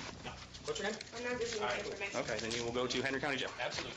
All three suspects were booked for aggravated battery to a police officer, as well as obstructing and resisting a peace officer. Nikita was additionally charged with criminal property damage. At last check, Diamond, Kiana, and Nikita are expected back in court later this year. Okay, then. Well, then, all of that over a dispute regarding the price of a pizza. It was $11.99, and apparently they thought it should have been $10.99. Apparently this girl peed herself already. But, okay, I guess that's gonna be it for the night. So I hope you guys enjoyed that. I certainly enjoyed that. But either way, let me move this over real quick. I had a lot of fun. I had a lot of fun tonight. It went in a direction I wasn't quite expecting. There were some videos that I wanted to get to, but I knew I wouldn't be able to comment on certain ones. I don't think I'd be... I know I mentioned wanting to look at more math-related videos, but after looking at the Wrath of Math, I wasn't able to comment on them properly since... I said property, but properly, but... Either way, I gotta get to bed so that I can get up early for card game locals. So, thank you all very much for watching. I will be back Monday night / Tuesday morning to continue our playthrough of Kingdom Hearts on level 1. And I'll see you guys next time. Take care.